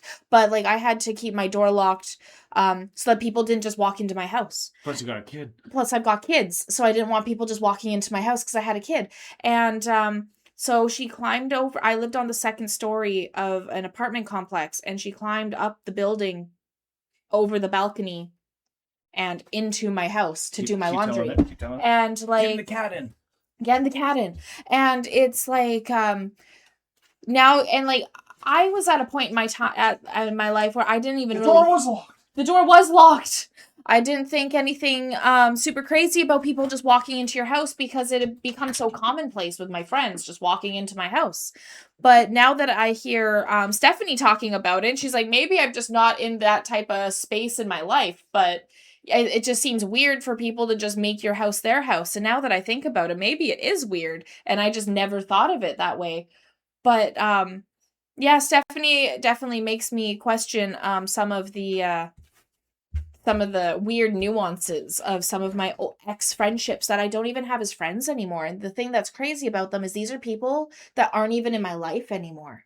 Yeah, because if you start doing stuff like that, then they wanted something from you. You could just Yeah. you could just tell. And like I was just hearing the cats. I think upstairs. They're upstairs now that I remember anyway. So I was hearing things.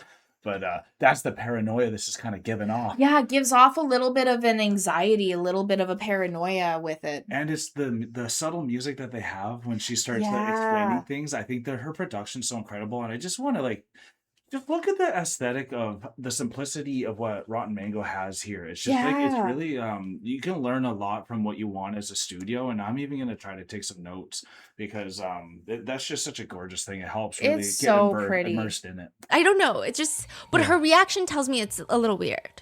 Yes. Valeria thought it was weird. Yes, Yeah. because I imagine if it's a common thing between them, she'd be like, Yeah. "Oh, hey, She you're wouldn't be back," or like, saying that. "Hey, where were Yeah. you?" You know? Oh, hey, Yeah. you're here. Like, basically, Vivian's crossing boundaries. Not that was what are you not- doing in my house? Yeah, and I Pleasant think to see you. Valeria is trying to set the boundary without being super firm, even though she has a firm personality. Yeah. So it's just, I don't know. Some Vivian's people thought giving it me was Lalo normal vibes. between them. Some people thought it was a strange and toxic friendship. But does that mean that you could be a killer? A lot of people have noticed a lot of jealousy That's as fair. well. Just looks wise, people think that Vivian went to the doctor and showed them a picture of Valeria to tell them what she wanted to look like. The resemblance, I will say, is pretty striking.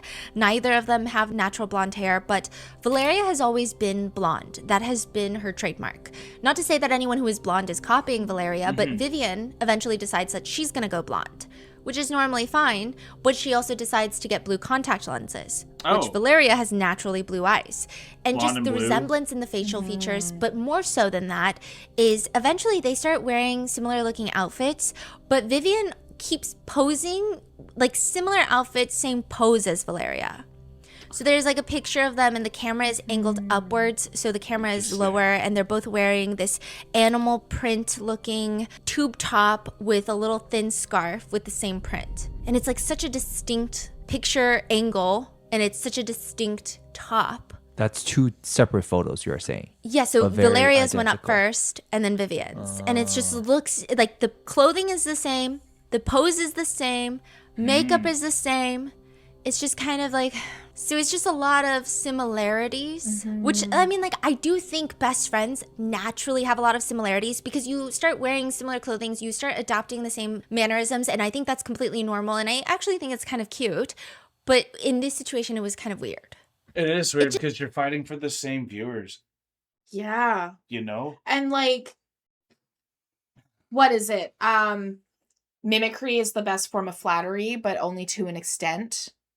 Right? And like, like, if it's your real friend, like if it's your best friend, speaking from the girl point of view, right? Yep. Girl point of view, it's like, oh my God, I love your outfit. I love this pose. Like, that's so cool. Do you mind if I mimic your photo? Because like, I absolutely love it. Yeah, go ahead. Or no, please don't. Right? But that a conversation happens. Usually. Yeah. And knowing Valeria, she probably would have screenshotted that conversation, been like, oh my God, Valerie, or whatever her name is mimicking me again. Vivian is mimicking me again. Right? But if you, or you would do the same pose, be like, oh, that's such a cute pose, especially a downward pose is not a very flattering pose. It's a very unique pose to do. So in a different dress, in something blue or something not animal print or something that would make a difference, that would throw that gap in there. That's what a true friend would do. Yes. If they wanted to mimic while still being friendly, they would throw something in as a gap.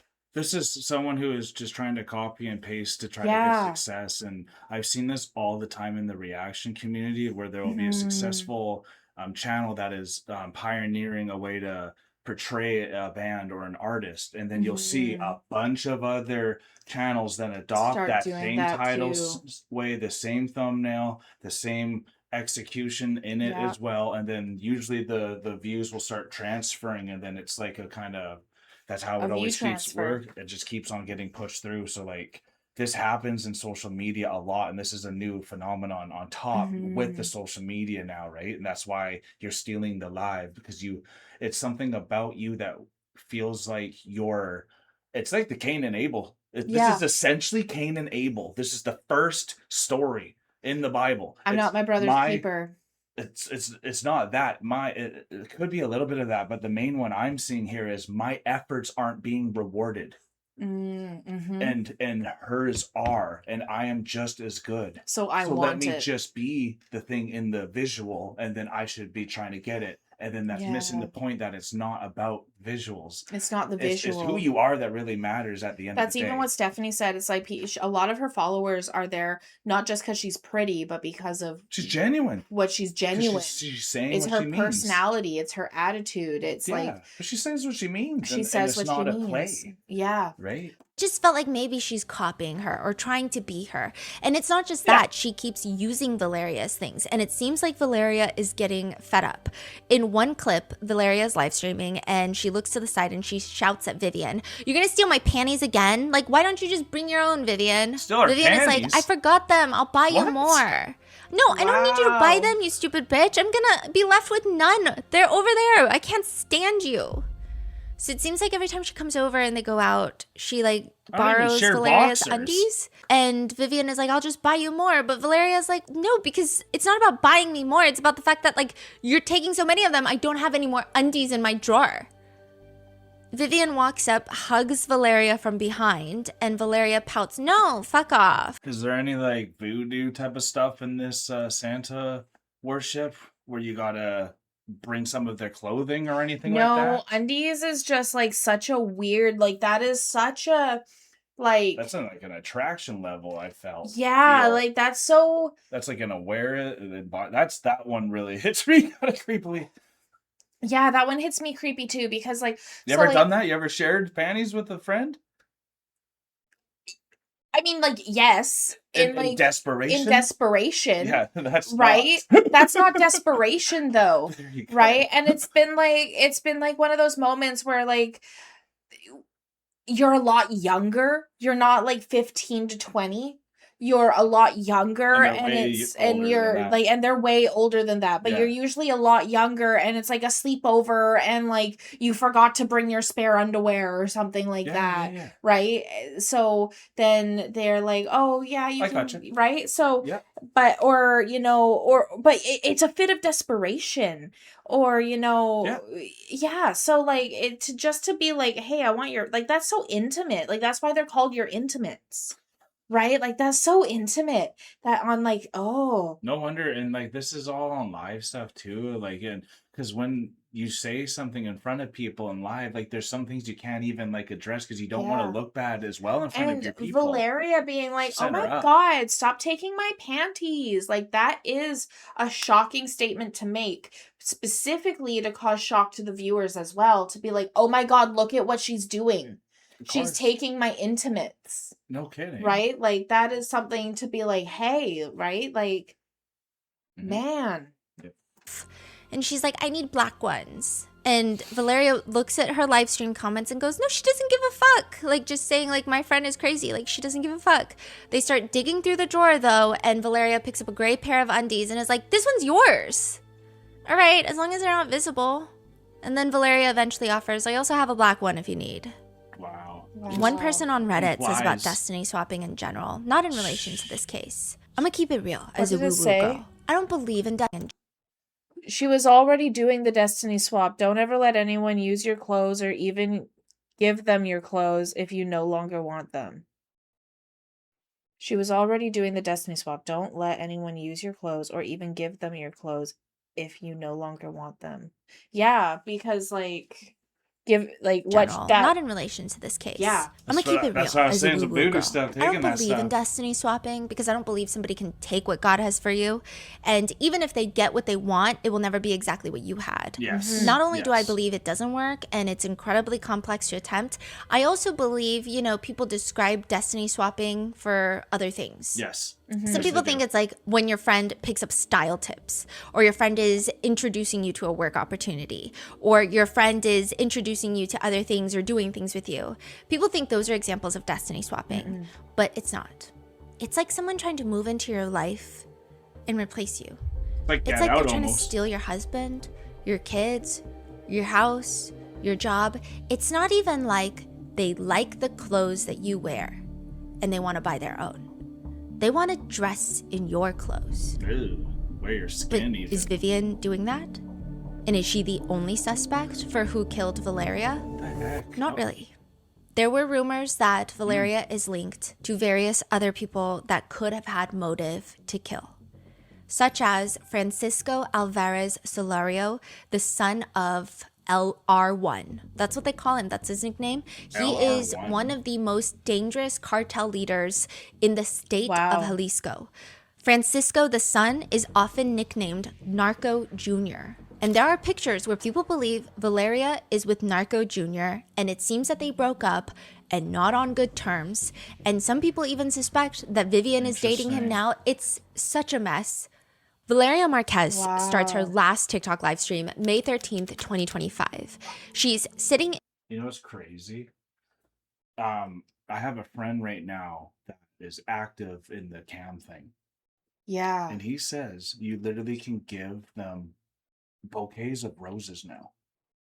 Wow, because now it's the cam thing is even connected with Yeah, so think of like how integrated they really are and like taking over and Yeah. morphing us in so many different ways and like industries too. So like all the plastic surgery that's always been involved with that, and like it's honestly so much more layered than you think of it too. So it's just terrifying, to be honest. It is. Right? It absolutely is. Starts her last TikTok live stream May 13th, 2025. This was She's recent. sitting inside her Blossom Beauty Lounge and it looks like she's near the receptionist desk. Like she's behind it.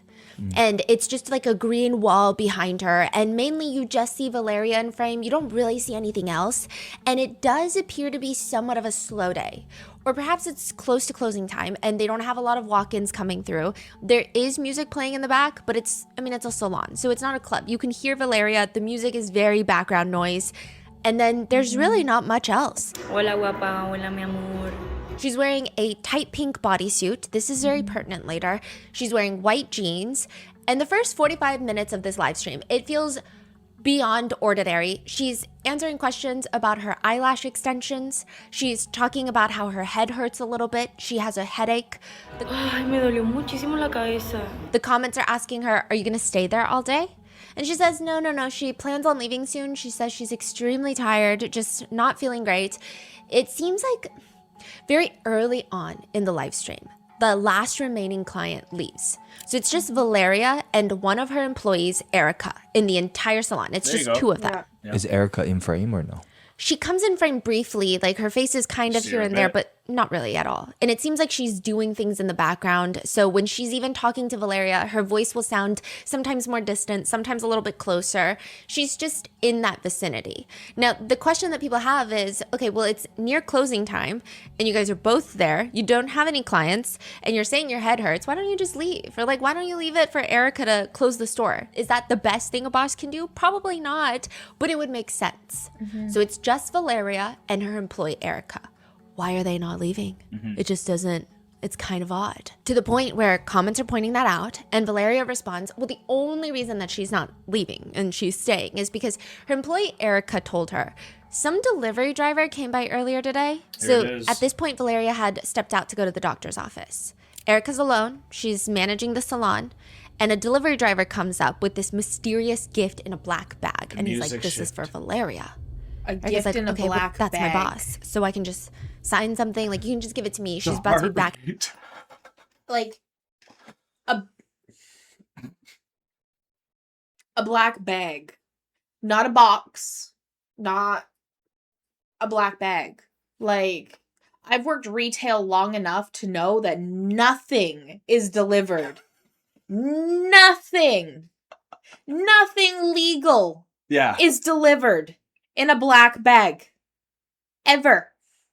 Like, It already announces itself there It's too. already announced That's itself. the eeriness too, and that's why it might have been something that was obvious based off of if it's a black bag, maybe that already meant something in that realm. yeah. You know, like a headless horse in the mafia. There's like those signs that you have to show what's happening, right? Right? So that who knows, right? That's at least what I'm thinking too. But terrifying omen. In an hour. He says no.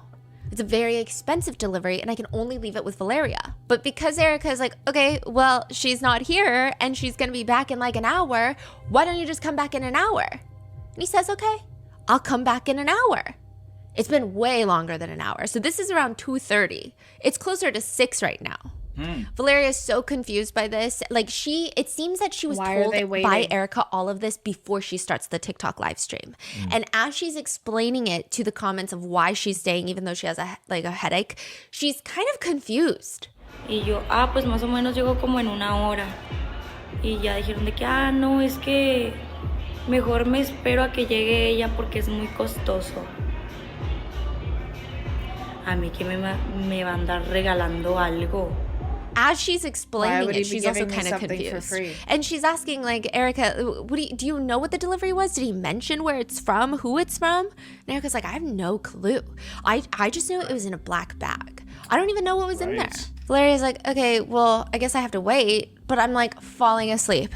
Érika reassures her it was a black bag, but it was like one of those present, like gift bags. Neta, me estoy Oh, let's quedando get a dormida, black- güey. Tengo A black gift bag. Like a birthday black gift bag. I don't know. I like what's being said right now. mucho sueño. Hola, Valeria hermosa. Hola, amor. Algo costoso y en una bolsa negra. They get a little distracted with work stuff, and then Érika eventually brings up the topic of the present again. She says, they're making us get excited. Valeria, on the other hand, seems a little more skeptical, and I don't know if this is just her blunt humor coming into play, but she says, dude, maybe they're gonna kill me. Güey, a lo mejor me iban a matar, güey. That is wild. I don't know if it's How's your heart doing? right after she does I just want to ask you, honey, have you thought about this at all? You haven't thought about the Taylor thing that was Taylor? given to us for free? No, I And then the remember feelings that. that you have went through Yeah. and taking it and the environment that felt after and all that too. Like that, obviously we get, well, maybe you don't know, but with our channel, there's been a lot of blessings that have come our way. Yeah. And a lot of people have given us some gifts and whatever inspired them, they have sent it to us. But there's been one occasion here where it got a little interesting within the comments, and then even a lot of people had to kind of guide us and give us some advice on what we should do with it. And at the end of the day, we're good now. Everything worked out. It feels like it's good, at least in the how it's going. But there was a moment there when it got to a point where I even looked at Kyle and I was like, should I go lock the door? Yeah, we got scared, right? Right, So, we got scared. and we got kids and all that too. So like when you got these premonitions and people are giving stuff for free, or just when you get something for free, are you then the price? That's always what people talk about. Are you the product now? You know? Because she's like, they're about to give me a gift. Are they gonna kill me? Terrifying. Does keep dancing to the music, but her tone does seem a little concerned, and I don't know if all of this is in hindsight and I'm Tima overthinking just reached out but to us too. it's just odd. Yeah. Valeria reassures her viewers, no guys, it was just a present, but I don't know who sent it. It was like somewhat translucent, right? Like there was little stars on the bag. So she's like confirming with Érika off screen. Something expensive? Because it wasn't a delivery man. Like they would have left something if it was a delivery man, right? Yeah. Like a regular delivery guy, like Amazon or UPS would probably just leave it. No. Valeria is confused by the whole thing, just repeating to herself, but if it wasn't a delivery man, then who? Que no era un repartidor y luego quién? 23 minutes into the stream, Valeria gets a message from her best friend Vivian and announces it. She's like, oh, Vivian just texted me. And she's texting Vivian and they're talking about an upcoming surgery that Valeria has, like an elective surgery. As she's texting, she turns back to Érika and talks about the delivery again. And she's like, dude, I'm still worried. You said that you couldn't see his face? He was wearing something like, the motorcyclists wear, like a helmet thingy, but it didn't go over his whole head. Whoa. And what did he say? That he was going to come back in an hour? I don't know. I just saw him coming in here. Valeria looks at the camera with big eyes, like That's when you look at someone like, terrifying. what does that mean? Yeah. Are you being set As up if she's right terrified, now? but she doesn't look scared. It's kind of more like, what? Like, you No, know that look. I feel that And she scaredness responds, a bit. they're going like, to snatch what me or the- what? That's crazy. Güey, me quedé Yeah, she's preocupada. worried. She at looks least. around, She should leave. turns back to the live stream, and she's like telling her live stream comments, no, I don't know what's going on, but who could it be? Girls, I think I'm gonna go because I'm getting creeped out. She said she couldn't see his face, but it was a delivery man, but not a delivery man, but a delivery man. 20 minutes before the killing, so 34 minutes and 55 seconds into the live stream, Valeria announces that Vivian texted her that she needs to stay and wait because Vivian wants to see her face. Later, Vivian describes this as taken out of context, but we're gonna just go down with the live stream. Valeria drops her phone and shouts, hurry up, bitch, because I have to leave. Valeria says, what is this bitch gonna send me? A que me espere, dice la Vivian, que porque quiere ver mi cara. ¡Rápido, pendeja, que me tengo que ir! So now Vivian is saying, no, you have to wait because I want to see your face, not because of the mysterious delivery man, but because I've sent you a surprise. What? Yeah. No. A separate one? Or? Separate. No, let me hear that again. You a My surprise. bad. I want to see your face, not because of the mysterious delivery man, but because I've sent you a surprise. What? Yeah. A separate one? Or? Separate. Oh. So Valeria is like, what is this bitch gonna send me? Dude, is she gonna send me some stupid shit? I swear. Érika says then the delivery driver would have just left it with her if it was something stupid. So there's I think everyone's miscommunicating here, right? So Érika is like, no, I don't think the delivery driver was gonna leave you something stupid. And so Valeria is like, no, I mean Vivian, she's going to send me something too. Valeria says she's tired, she's sweating, she just wants to go home. Meanwhile, Érika clarifies she tried to take the gift from the guy, but he was intent that it had to be directly to Valeria. Then a male voice is in the background. Suddenly someone has entered the studio, someone walked in. Hola, buenas tardes. Valeria stands up and sits back down with a Starbucks bag, and she's very smiley. Vivian, dude, just say you're into me. She opens the bag, pulls out her very favorite Starbucks drink, which is a dragon fruit lemonade refresher. Then another male voice. It's my favorite. Hola, buenas drink. tardes. Valeria gets up, comes back into That's like frame, and creating it's an a alibi. Miniso bag. You know, the Miniso? Japanese. Yeah, Miniso. She pops it open and opens a stuffed toy, like a little stuffed pig. Whoa, that scared me for some reason. Valeria's hugging it. She's screaming, "It's a little pig!" Dude, Vivian is in love with me, I swear. She starts posing with the stuffed pig. It smells like ass, but I will ignore that. I love you, slut. Marry me. I love it. Vivian, like, do you want to be my girlfriend here in front of the audience? I have never confessed to anyone, but I think you're the love of my life. Like, we should date for real, dude. She reads the message from Vivian out loud. "Because you're all pink today." She poses with her present and announces, "I will stay until fucking 7 then because I'm a responsible boss. But tomorrow, I'm not going to be here, so don't fuck with me." I'm just playing. I'll still come. So she's saying, I'm just kidding. I'm still going to come into the salon. No me lo mandó Vivian. Ella sabe lo que me gusta. She starts going back to answering the live comments. "Do you like women?" "No, but I feel like the love of my life is Vivian. I'm looking for a man, but men aren't worth shit. Girls are nicer, more thoughtful, so on." They go back to talking about the delivery man. Érika says the delivery man came around 2:30 p.m. And she's like, "I told him that you'd be back in an hour, and now it's 6. Valeria goes back to reading comments. "They should be here by now then." And she's like, "Exactly." So a comment is like, "They should be here by now." And she's like, "Exactly." Could it be a fan? Maybe, but like, why wouldn't they just leave it? You know? Érika jokes, "Maybe he thought I was like a thief." Valeria turns to Érika, "But was he a delivery man? Did he look like a delivery man or a bodyguard?" "No, a delivery man." Parecía repartidor o escolta. No, repartidor. Now, side note, a lot of influential people, politicians, wealthy businessmen, and high-up traffickers tend to have bodyguards in Mexico. So that was a very pertinent, relevant question. Valeria starts asking Érika questions. Was he small or tall?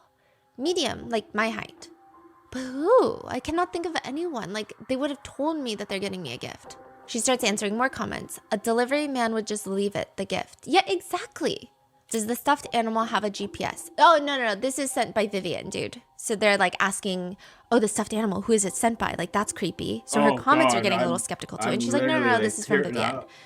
Dude, I don't know. Érika told me it was like a box or like a black gift bag with little stars.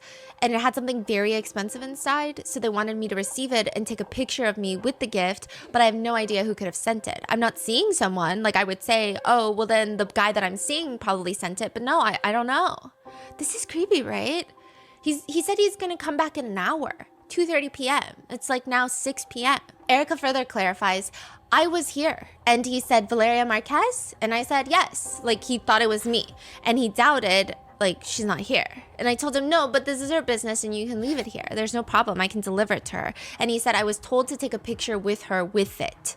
And I said, "Then wait for her, but I don't know when she's going to get back, probably in an hour."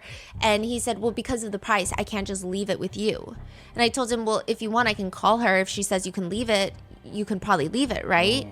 And he's like, "No, I'm going to be back." And then finally, 55 minutes in, Valeria says, "He's coming." Ya viene. So, you know, the windows are glass in the salon, so she can see a man approaching. And Érika must recognize the guy because she chimes in, "Oh, yes." Because if it wasn't the same delivery guy, she wouldn't have said that. Yeah. You hear a male voice in the background, very calm, like very cheery almost. "Hello." And Vivian responds, "Hello." The delivery man sounds friendly, and he asks, "Valeria Marquez?" "Yes." Hola. Hey, Valeria? Sí.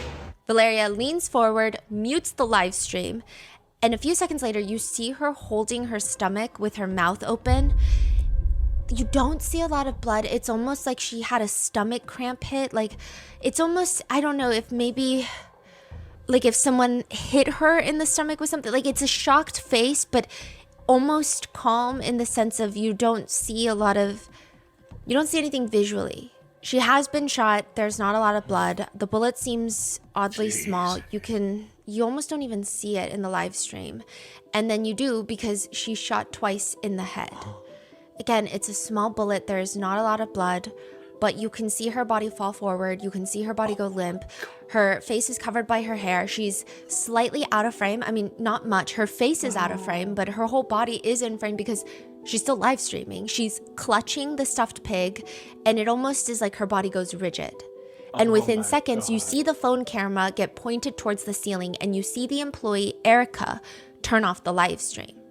What? Now, this whole thing is muted, so we don't know if the delivery man said anything else to Valeria before or whilst or after shooting her, or what Érika's reaction was because it's muted. But her face, I mean, she's not screaming. It seems like her face is almost like determined. I don't know how to describe her face. Other people have said she looks indifferent, casual, determined. Like those are the words that are most frequently used to describe her expression. That's crazy. But the employee was there watching the whole thing, and nothing happened to her. That's the big point of contention in a moment. All the police know right off the bat is that this... Holy snap.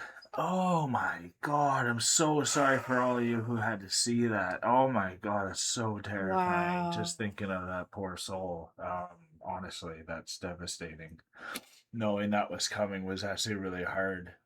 I'm glad that wasn't like you didn't show that. I've seen some films recently where they show things, so I was really happy they didn't show that. Sometimes your own imagination can be worse. Yes. Yeah, and that really affects me because for me, I'm not like a detective or anything, and I'm not actually going to accuse anything, but my gut sure is it's going with what the storytelling is trying to arc with the title here. It's definitely you're painting a good picture here, Stephanie, for you to make your own interpretations of things. But if I had someone who was just shot in front of me, we all could say we maybe would have been acting differently. So Yeah. I don't want to push any blame yet because I don't even know how far this is in trial or anything like that too. So like, I also just want to say, like, when you go into shock, your determination body can be one of those goes things. into a determination mode. Well, can. And it can. Yeah. Right? You have fight, flight, freeze, and continue are really your options. Yeah. And right to turn off the live, obviously, And too. right to turn off the live. Yeah. In a moment like that, if you are clear-headed, you would want to turn off the live. You'd want to clip the live and turn off the live and save those clips because it would have the guy's voice in it. So TikTok can also like send that information back once it's ended. It like, you know, saves and goes into that library hive. Yeah. Right? So like Totally. Let's wrap it up so we can get this So for her to go into that and like wrap up that live and everything and have, even if she's having that determined face, she's like, she's doing the right steps. Yeah. Right. And when you're in a situation like that and you just saw your person who has what I'm taking from this, a directed kill, like this is paid. This is a hit. Oh yeah. Right. This is a hit. That's no ifs, ands, or buts. That's what that black woman was. The gun was in that bag. The gun was in that bag. Simple. Right. Like, oh yeah. Absolutely. And like for this is all, like your body. I know when I got into a car crash, right? That's the closest thing I could think of. Just watching someone get shot in front of you would be being in a car crash. You're instantly is like, okay, like I remember I got out of the car and I checked to make sure the car was okay, even though like I was just in a car crash. Diagnose the scene. Right? Because you're diagnosing the scene because like, so like for that face that she made, the determinedness, it makes a lot of sense to me for her to just be in that movement. Yeah, makes sense. Must be a contract killing. The delivery man, yes he is the one that pulls the trigger. He is the one that physically kills Valeria, and he of course needs to be arrested. However, it's very clear that someone hired him to do this. He has no relation with Valeria. He's here for a target. It seems like he came back to make sure it's Valeria. Like this is just a job to him. He's clearly been paid to fulfill an order. But who is the one that ordered it? A lot of people initially thought it was Érika. You know, because they're wondering, why is the first thing that she did is turn off the camera? It doesn't make sense. She would also technically, I mean, just statistically, she would probably be dead too. Because a lot of the times when, if you're this ballsy to take out an influencer who's live streaming on TikTok with a lot of fans that are watching, you probably don't care to also kill her employee just so you leave no witnesses. So his face was not fully covered, right? You don't see him on camera though, but not fully covered. Nice. Érika would have seen. Right. Érika earlier said that he was wearing like a helmet, but not fully covering the face. So she could kind of identify him. Yeah. And she could probably identify his motorcycle or like, I'm assuming he walked in with certain... Yeah. Interesting. So would she not have been dead too? Not that people are wishing that an additional person would have what my first died, instinct but it was. just didn't make any sense. On top of the fact that she looked really calm. A lot of people are saying, put yourself in that position. If you are Érika and you don't know if you're next, you're not ending a live stream. You're begging for your life. You're screaming. You're taking cover. You're doing something. Or she might have Like just told the live Kel stream what is it the was. last thing that would be on your mind if you're Érika. One person theorizes if Érika hadn't set up Valeria, she would have gotten killed too. It just doesn't make sense because who's going to let a necessarily. witness live? They both would have been killed. Not necessarily. I think the hard part is a lot of people think Érika is suspicious and they think that she may have been in on it. Maybe she didn't know what was going to happen. Maybe she was paid to keep her boss all day. Maybe she thought it was going to be something good. Like she genuinely thought her boss was going to get a cute surprise. No one knows, right? But they don't think that she's the one that would have all this incentive to want Valeria dead. No motive. No motive. But then like who does? But did she talk? Did she? Only to the police. Okay, so do we know the version? No. Really? Wow. So you So did a lot when of she what turned ifs off on the this one. live, we're assuming that's after the hitman has left. Or Or is we in the don't know. process of walking out. But What it's did you want to say, sweetheart? I was gonna say, what if she was told to turn off the live, Well, yes. right, by the guy? Trust me. That's yeah. Assuming all that's thinking, I after think that- the hitman has left. or Could is in be the a- process could of be a walking moment, out. But it something she seems did. pretty fast. We It was don't know, quick. but it was pretty fast. Yes. It's hard to give you an exact timeline because, yeah, it was pretty fast. Okay. Yeah, that's weird. All we have are like re-uploaded clips, and I probably wouldn't advise you trying to hunt down the clip. yeah. Most of the clips have cut out the part where after she mutes it, the clip ends. So it's hard to say if there was any altering of the facts, but it seemed pretty quick. Interesting. She muted it there. And I guess you can't rule out an obsessed fan or a stalker or some sort of admirer, No, but makes this sense. does feel a lot more personal than that. So the people's next best guess on the internet is maybe it's Vivian, the only other person that was interacting with Valeria during this live stream that has maybe some sort of motive. Right. Vivian is the friend that people thought was jealous of Valeria this entire time. One person comments, "My parents always warned me jealousy can be deadly." Another Yes. writes, "Once all the signs add up to jealousy, I'm out because you never know what happens." People also point out that Vivian kept telling Valeria to stay because she wanted her to get her gifts and wanted to see her reactions to said gifts. But Vivian says, you guys are taking it all just out of context. She explains later in an interview, this is after Valeria's death. She says, I always give Valeria gifts. Like when Valeria's live streaming, I'm always sending her gifts, specifically like through Uber Eats. So in a different Right. live stream, you know, Valeria is reading her comments and Vivian is telling her to eat something. Eventually there's a knock on the door. Valeria looks shocked, but like not in a bad way. She says, I didn't order anything. It's for Valeria Marquez. Me? I didn't order anything. She takes the bag and she's like, who the hell is this from? Is this Vivian? It's a dragon fruit refresher from Starbucks. It's my favorite. Then that means it's from Vivian. Fuck me if it's not from Vivian. Vivian texts Valeria, from who else could it be? Valeria laughs, and in other clips, Vivian and Valeria are both live streaming together, getting ready to go out. Valeria's at home, Vivian's at home, Vivian's about to go to Valeria's, and she's like, I'm gonna pick you up Starbucks on the way. And they both kind of do like this baby voice with each other.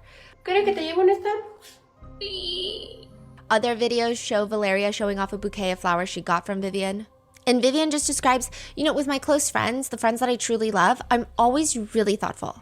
Like my way of showing love is through gifts. So I always try to shower Valeria, like whether it's stuffed animals because she loves stuffed animals a lot, or with flowers because she also loved flowers. She loved being given flowers. I would send it to her simply because seeing her happy came naturally to me. Seeing how excited she got like a little girl when she received things was more than enough for me. Like I always gave Valeria gifts. I always showered Valeria in gifts. The interviewer asks her, how frequently did you give her presents?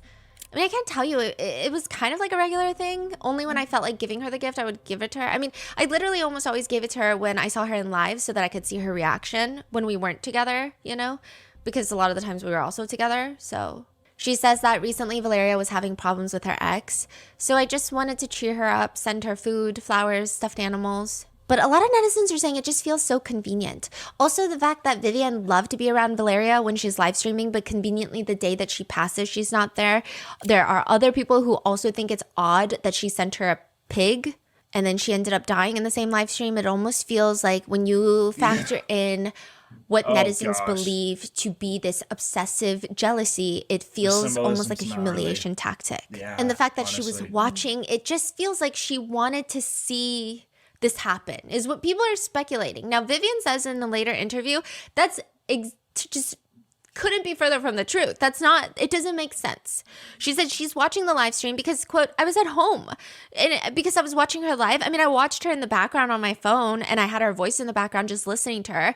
If she said something that involved me or that I wanted to give an opinion on, that's when I would send her a message and send her a direct message on my phone. She says, I didn't feel like anything strange in that live stream. I mean, as I told you that I had it in the background, like there were times that I concentrated a lot on what I was watching on the phone, or sometimes I would do other things and I would stop listening to her. I mean, I stopped paying attention to what she was saying and then I would reconnect. And I was always watching Val's lives because it was just very entertaining. Like, she's very funny, so I always watched her lives. Nice. She said she was interested in what present she was going to get. She says, I mean, of course I was curious to know what they were going to give her because normally the gifts they sent her were always left right away.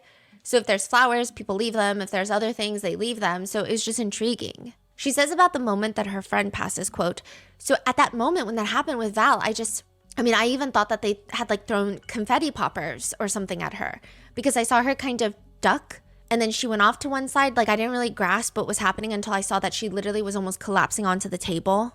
She said that she had the live stream minimized to a small corner on her phone, so she's doing other things. So when I saw that she kind of ducked, I said, oh, they threw confetti at her. And then I zoomed in to show the full screen. And that's when I saw she was already with her hair covered to the side. So I didn't understand what had happened until I saw that she literally started falling on the table. So logically, I got very worried. I immediately got up. I called her uncles because her uncles weren't at the salon at the time. I don't remember why they weren't there. So I called them. I told them that I think something happened to her. I mean, that I wasn't very sure because it wasn't very clear, but logically at the moment I didn't see it like I did later after watching all the videos properly. At the moment I didn't see it clearly, so I just said something happened. She said she saw some live stream comments saying Valeria had been shot, and she was screaming at, like, you know, telling the uncles, like, what do you mean she's been shot? Like, that's when I started freaking out. She's calling the uncles and getting ready. She's out the door and going to the salon. She says by the time she gets there, another one of their friends had been watching the live and rushed over. We were both in shock. We just hugged each other. I mean, we couldn't believe what was happening. We were so angry because, of course, they couldn't let us into the salon. I couldn't see Val. I mean, they had put up the tape by this point, but I was just in a moment of shock. I was in denial. I didn't believe something had happened to her. I was simply completely in shock. Everything was closed off. I mean, they only let immediate family in, logically, right? I don't know any other way to express what I was feeling because at that moment, tears would not come to me. I was in shock. I mean, I didn't want to accept it. I didn't want to accept it. When I was in the Uber, I didn't want to accept it. I was very sad. I was very confused. I just wanted to get there and see her. I mean, I wanted to get there and see how she was because my brain couldn't process that she was no longer there. She says that she doesn't like that people have made her out to be this jealous friend when she's mourning and grieving the loss of her best friend. She says people have concocted these crazy theories in their minds about her being a jealous killer. And she says even about like her trying to look like Valeria, she says, I never tried to look like Valeria. I always had my own style, my essence. I had always wanted to be blonde since I was little. Even at like 15, 16 was the first time that I did try to style and like lighten my hair, but obviously since I was with my mom, she was the one who paid for it, so I couldn't maintain it. So that's why I dyed my hair black again. I always liked blonde hair, always. I even like how it lights up my face. Like, I like how it looks on me. I mean, it's a matter of like, I like how blonde looks on me more than I like how black looks on me. But that also has to do with the fact that I haven't seen myself recently with black hair because I haven't tried it in a while. I've always admired Valeria, but it was never a thing of me like wanting to look like her. I've always been very present in who I am and I've never looked at other paths. I wasn't envious of her. I didn't want to look like her. I thought that she and I had very, you know, we were very clear to each other and very pretty in our own ways. And if I used contact lenses or if I became blonder, it was just because I liked it, because I always knew what I am and what I like. I love contact lenses. I don't only have blue contact lenses. I have brown, green, gray. I mean, I use all of them. It's just that in most photos, unfortunately, I appeared with the blue contact lenses. About clothes and the rumors of destiny swapping, she says, yes, I took her clothes. Of course, between friends, you lend each other clothes. I also lent her clothes of mine, and we also bought from the same boutiques. It doesn't make sense. As for all their recent fights that Valeria was sharing on TikTok, she says, I mean, there was a fight over a guy issue. Okay, so there was this other friend who was hanging out with all of us, and that friend thought Valeria was hitting on the guy that she liked. So there was this whole mess where they started to tell each other, you know, like just insulting each other. And I was present because I was there, and I didn't take a side. I didn't take a side with Valeria. I didn't take a side with anybody. So, and then I still remained friendly with the other friend. And that's kind of like how it all happened. And she says, but it's interesting because Valeria was on live for about 55 minutes and Vivian's orders match up closer to when Valeria is killed. So it's almost like 3 orders come back to back. The Starbucks drink, the little pig, and then the delivery man that kills Valeria. People found that timing suspicious. And she says, I mean, I ordered both through Uber Eats. Like, you can see that. Suspicious as, like, why does it line up so perfectly, like, around the same time? Is what people are saying, yeah. But some people think it's like her way of making Valeria just more obligated to stay and wait for the execution. I guess some people are saying, like, well, hypothetically, if I were the one calling the hit and the delivery man is like telling me they're nearby, I would send her something to make her stay a little longer, distract her, because I guess maybe I would send were the one calling the hit and the Yeah, that's the security camera. So that's the black Yeah, there it is. box. Jeez.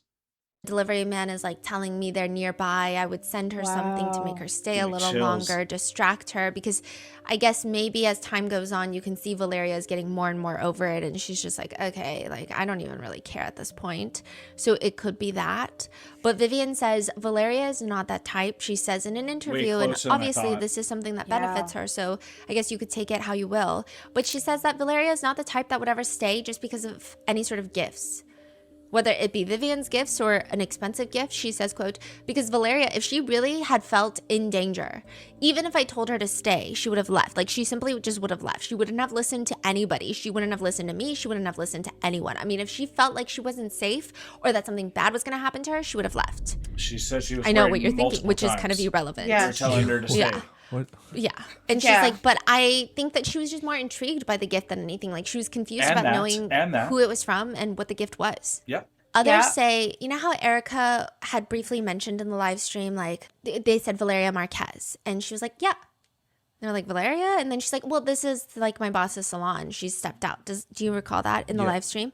So that's where people are like, it's interesting that you bought her a stuffed pig because she was holding onto it during the live. And now it's very easy to identify because you would tell someone who doesn't know the difference between the two girls, hey, it's the one holding the stuffed pig. That's crazy. Wow. I guess people are saying it's just such a random gift.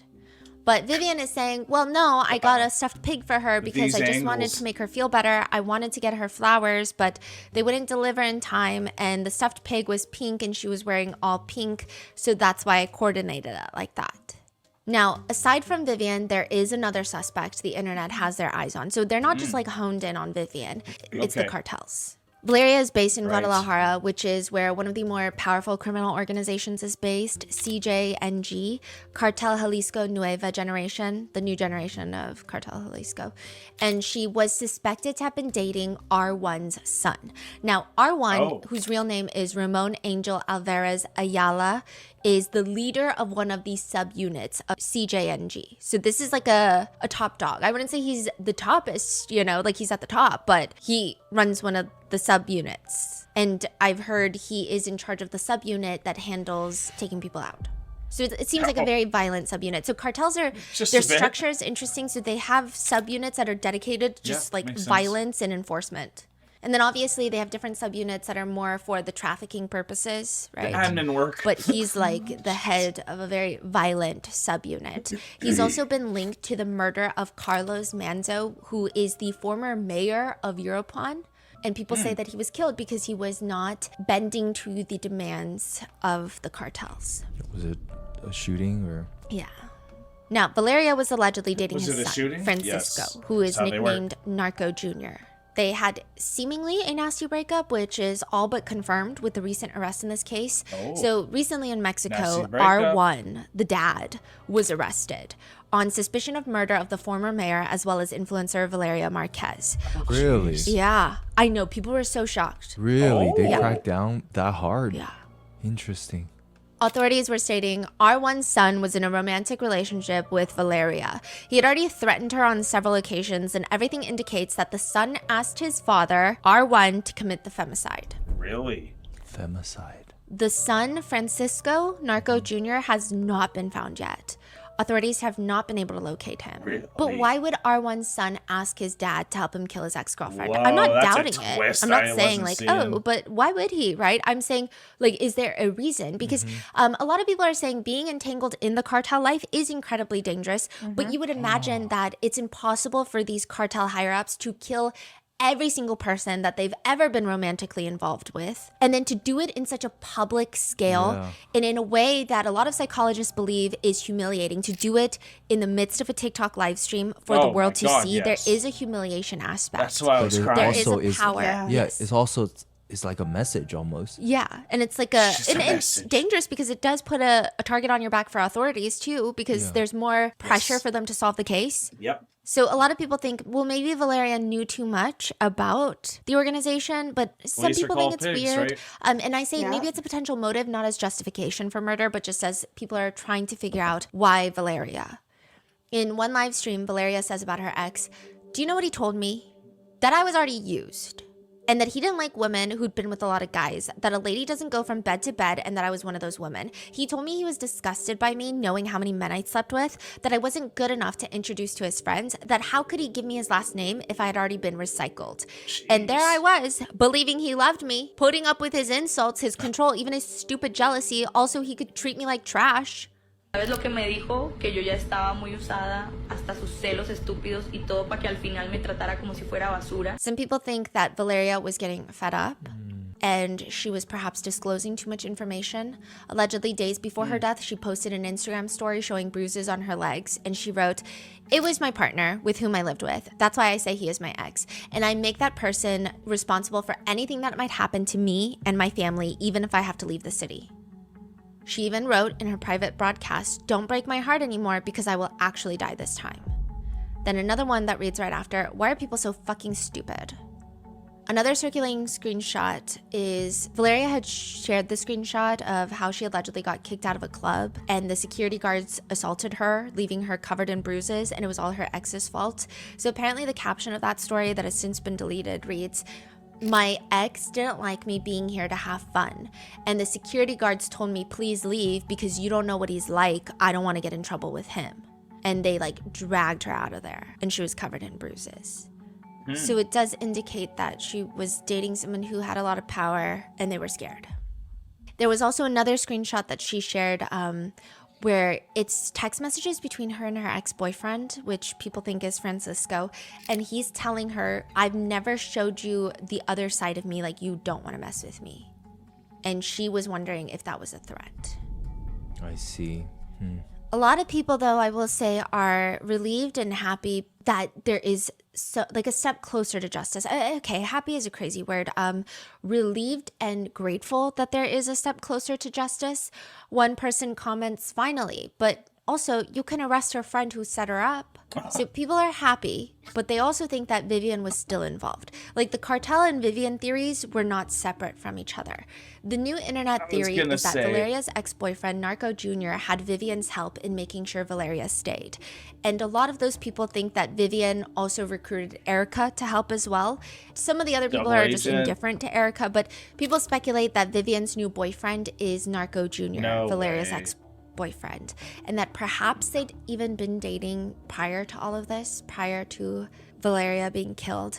There were some people who like really, with cases where there's lots of internet conspiracy theories, it does take me a lot of time to try and step back, because it's very natural once you start reading the same theory over and over again to kind of slip into it and say, you know what, that does kind of make sense. And then you have to take a step back to be like, okay, am I saying that because I've read so many forums that sound convincing, or is there maybe any truth to it? So I really don't know. And this is a case where it just keeps spiraling. And I'm like, on one hand, I could kind of see it. On the other hand, it sounds crazy, but maybe it's not. Some people are saying like even Vivian taking Valeria's underwear, she could have been going behind Valeria's back, sleeping with Francisco. And that could have been a very like, haha, I'm wearing your girlfriend's underwear, my best friend, while we're sleeping together. Does that make sense? Okay. And then sending her the pig. People are speculating if she was in on it and she wanted Valeria out of the picture so she could have Francisco to herself. I'm just going to say something real quick, too. Do you remember in Parasite? Yeah. When they had the panties there? Yeah. That even could have been setting her up to make it look like she was sleeping with different people. Yeah. Right? Like, extremely well. And that's a jealousy-driven thing. Something that I've seen that girls are petty. Yes. Girls are very petty. They can and be. Girls also like chaos. Yeah.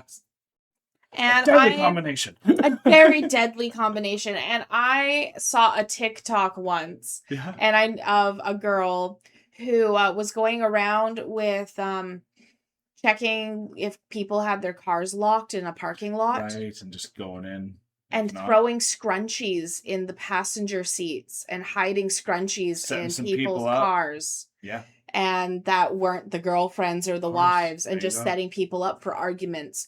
Just seeing if people had their cars just a unlocked. little chaos here, a little chaos just there. Little chaos, a little chaos fairy. Just going a through little power control here, a little power control there. Yeah, just going through the Walmart parking lot, destroying people's lives. Terrifying. So, the fact that what she's even bringing up about like the panties is like, you've stolen so many of my panties. Of course. Like, what are you even doing with them? Yeah. That's a legit question. Of course. It's right. Like we were talking about compounding. Like, that's why it's never usually, it takes a village probably to execute something like that. And if Hollywood and all these things showing us how it works, like, you need to have some double agents to sometimes perform some of these things, especially and especially if you want to get something executed in a specific way, like a humiliation with it as well. Again, that's why it's difficult to make assumptions, and as I easily got convinced both ways here, that's why it's tough to be a jury in the jury, in my opinion, as well, because like, you have to make a statement now. I couldn't imagine having to make a statement without the facts all in front of me. Well, so we're all just hearing it raw. We are. And right now there's like that crazy case that's going on presently. Yeah. That the Clancy case that's like been taking people by storm. And that one is so division and dividing wise. And if you'll see videos going this way and that way all over the place of people's conspiracies of what they think happened. All the time, right? All the time. And now we have a world full of internet sleuths who think that they're the ones going to find the right answer. And that's what's happening here. You have internet sleuths trying to find the right answer, but then putting it all together. And we still want to know your opinion in the comments. But we still want to know your opinion. Especially if anything has developed since this has been released and all that. Like, anything that we have missed or misinterpreted even too, because things are coming. And let us know the facts. Let us know what's actually happening, not just the opinions on it as well. Like, I want to know the facts of the case. Well, she's providing a lot of them right now. She sure Could have is. also been some sort of inside joke between her and Francisco, or just another humiliating aspect to add to all of this. It's a big theory, this is, for Vivian. So, yes, these are the people who are fleshing out the theories, but I would say a lot of people think that she's involved, even after the arrest of R1. So no one is like, oh, no, we knew it was the cartel. Like, we probably knew an ex-boyfriend was involved, but we still think Vivian is involved. Yes. I would say that's a huge internet sentiment right now. Yeah. But there's like no proof other than a few faceless pictures of Vivian and, well, a picture of Vivian hugging a guy who is faceless that people just assume is Francisco. So there's really no proof. And they think that reason just makes sense. And so that same interview that she does after Valeria's death, she's asked about her own cosmetic procedures and like what she plans in the future for getting more work done. And the interviewer is like, what do you do for work right now? And she says, right now I don't work. Then how do you pay for your surgeries? She says, I can't comment on that. And she's also, people think it's weird that she's defending Érika. So people are like, imagine the friendship that Vivian and Valeria had. If it's true, both parties, like, if Vivian thought of Valeria the way Valeria thought of Vivian, if my friend was killed on live stream and the only other person was her employee there, and she turned off that live stream in that manner, I'm gonna have my strong suspicions. Yeah. I'm not going to be at least even favorable of that person, right? Mm-hmm. Like I would really, it would have to take a long conversation with this individual to even have some sort of, basically what Érika has come out to say was she didn't want her boss to be shown to the world in that state. So she did come out to say what happened. That was it. That's it, though. She said, I just That's all you ended need it to because I say. didn't want my boss to be shown in that state to her followers. But it was just the quickness in which she ended it. People Yeah. are like, no, it makes sense. But it's the fact that that was like one of the first things you did. Right. You know, didn't call it's the kind of, it police, just doesn't you make sense didn't- with all the adrenaline going on with all of this. And like maybe the killer is still there, or at least he's in the vicinity, and you're just turning off the live stream doesn't make any sense. It seems like something that you would do after step 1, step 2, step 3. So that was just Érika's explanation. She doesn't further elaborate. That's it. You're gonna have to have a Yeah. lawyer after you're in that moment, regardless if it was part of the setup or not. But if I was envisioning the first time I saw this, that it wasn't like, if you see where our door is right now, it's literally I can walk in 3 or 2 steps and I'm at the door. I was expecting when he came in at first that it was like maybe 10 steps at least, 15 Yeah. even. I thought it was like she was in the back and she was hanging out. Yeah. I didn't realize it was right in the front, so that Érika was literally right there. So she is literally parallel, like horizontally with this guy as he comes in to shoot her.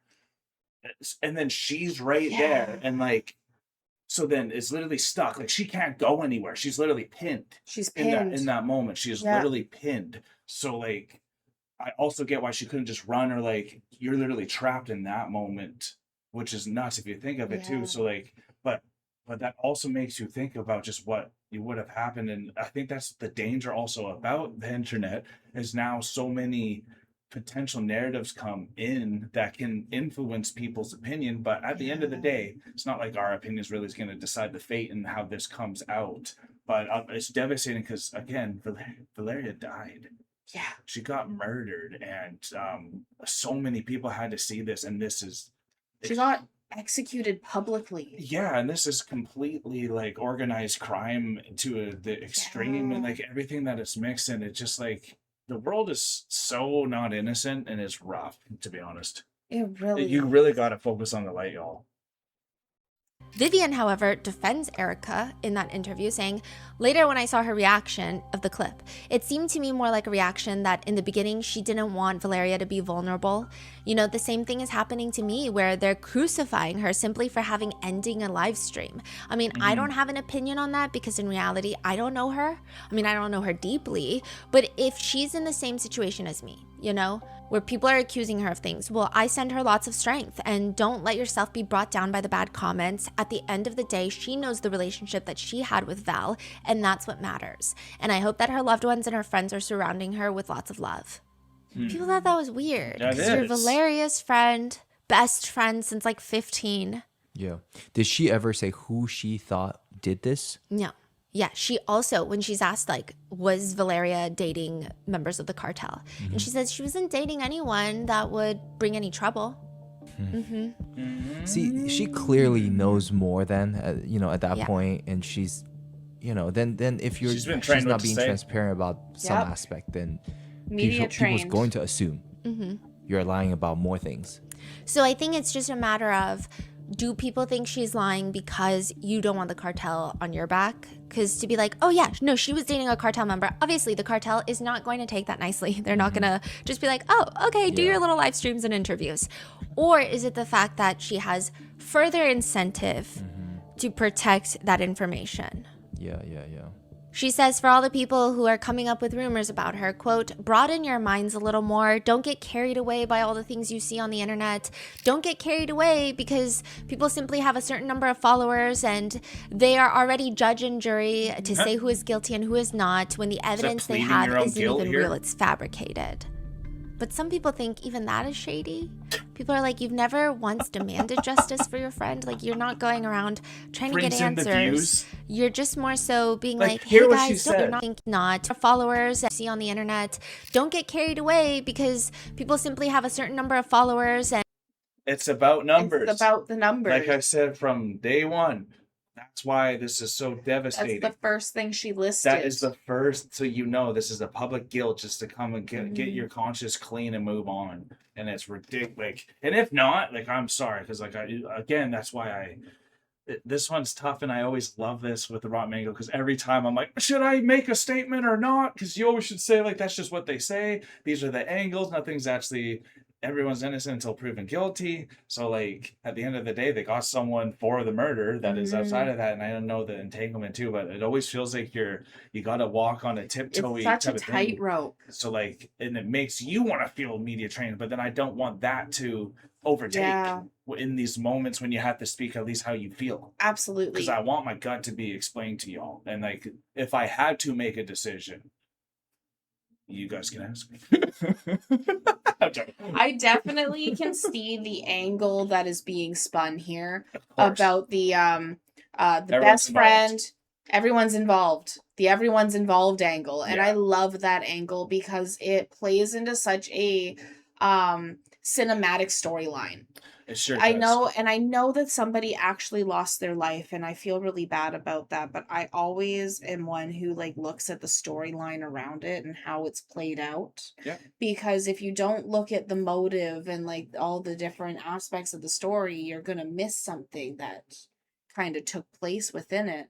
And like, being sent a pig is a message. It means something. Like, nobody's going to send a pig for any reason. And the fact that she started talking about the relationship, that would be being a pig or a rat or whatever it may be, right? So, like, I definitely see the Narcos involvement being such a big part of this one as well. No kidding.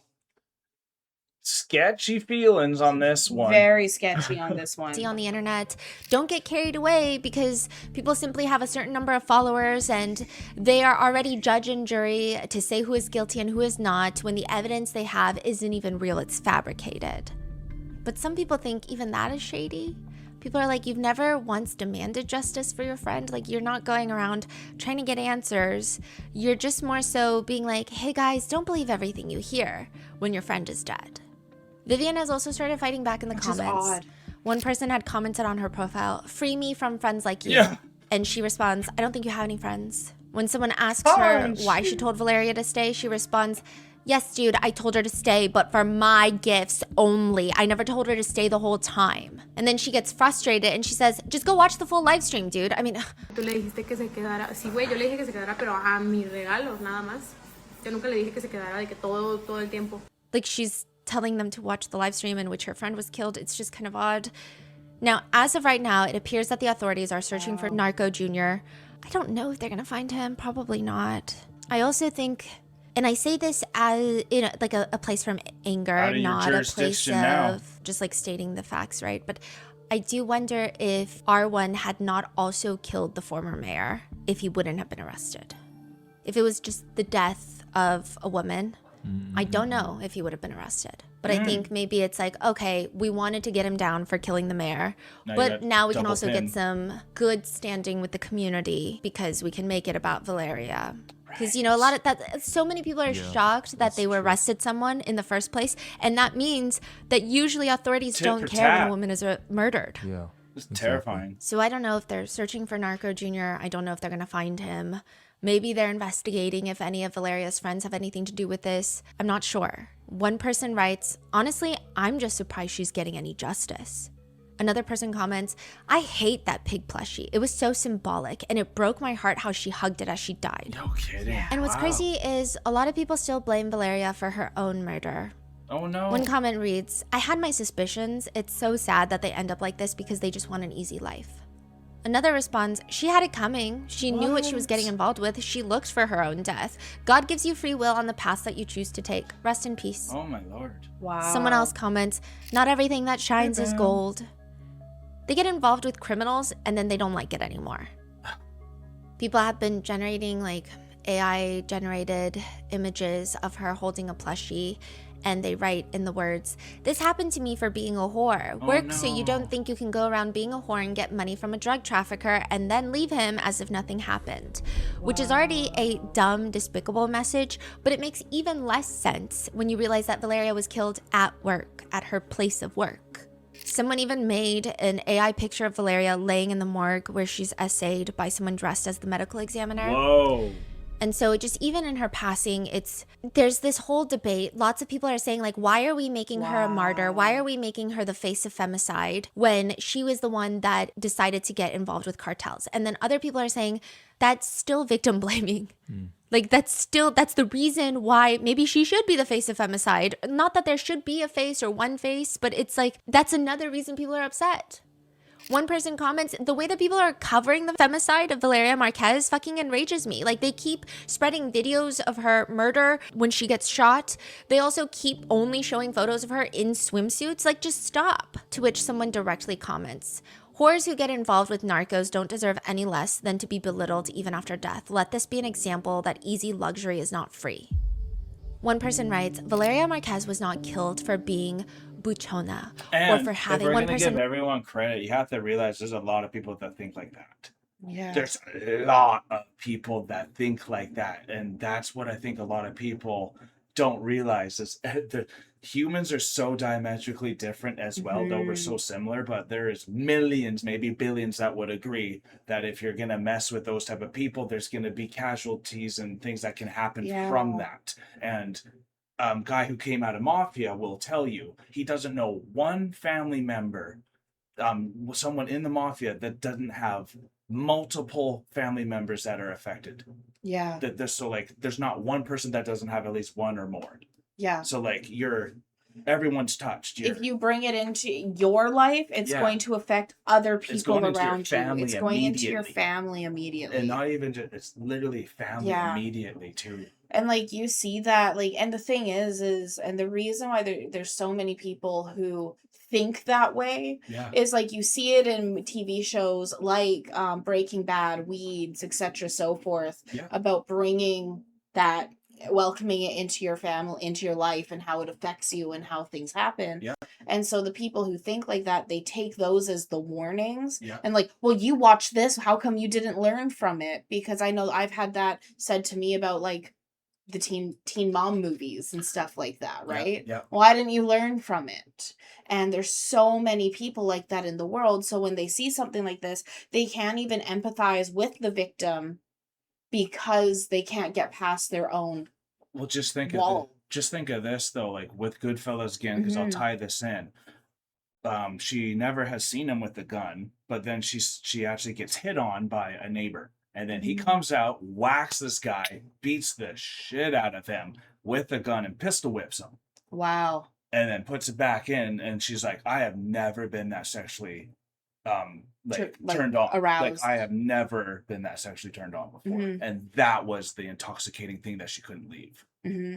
Right? So like, and I'm not saying that's what it is, but I'm just saying that angle exists. It does. And that is what helps like allure you to the bad boy. That's what helps allure you to the beast and all these things. There's also a hope, like, can I tame this thing as well? That's a potential angles as well. So all I'm saying, I love that Stephanie is still throwing up the thing, even though she's going to have her own biases in this. She's doing really good at it, not letting it come in. And I even like how she prefaced what she said. I am saying this out of anger, not out of fact. Yeah, totally right. And you can have your own passion come out too. I sometimes maybe wrongly do the devil's advocate just to show the side of it, because like when everyone's like, I don't get how people voted for Trump, or I don't get how they voted for Kamala or something, it's like, well, here's why and here's why. And if you don't understand why they would, even if you don't agree with it, then that's tough. Right? Because like people are so diametrically different, and there's a lot of them that are diametrically different. And there is a truth here, right? So that's the difficult finding it out here. Right. Valeria Marquez was not killed for being buchona or for having plastic surgery or for being ambitious or for even dating a narco. She was murdered because in Mexico and in many parts of the world, having a male partner who lacks the tools to manage his emotions continues to be a risk factor for women. Valeria was not killed by her lifestyle. She was killed by a man who lacked emotional control, not because of how she looked, but because she said no and because she left a relationship. And that is where we are with Valeria Marquez's death. That's the most sobering I will truth keep on you that guys one, up to to be date honest. if They there might are have hit the any best. updates. What are your thoughts on this case? Do you think other people were involved? Do you think that they're going to go after Narco Jr.? Let me know in the comments. Stay safe, and I will see you in the next one.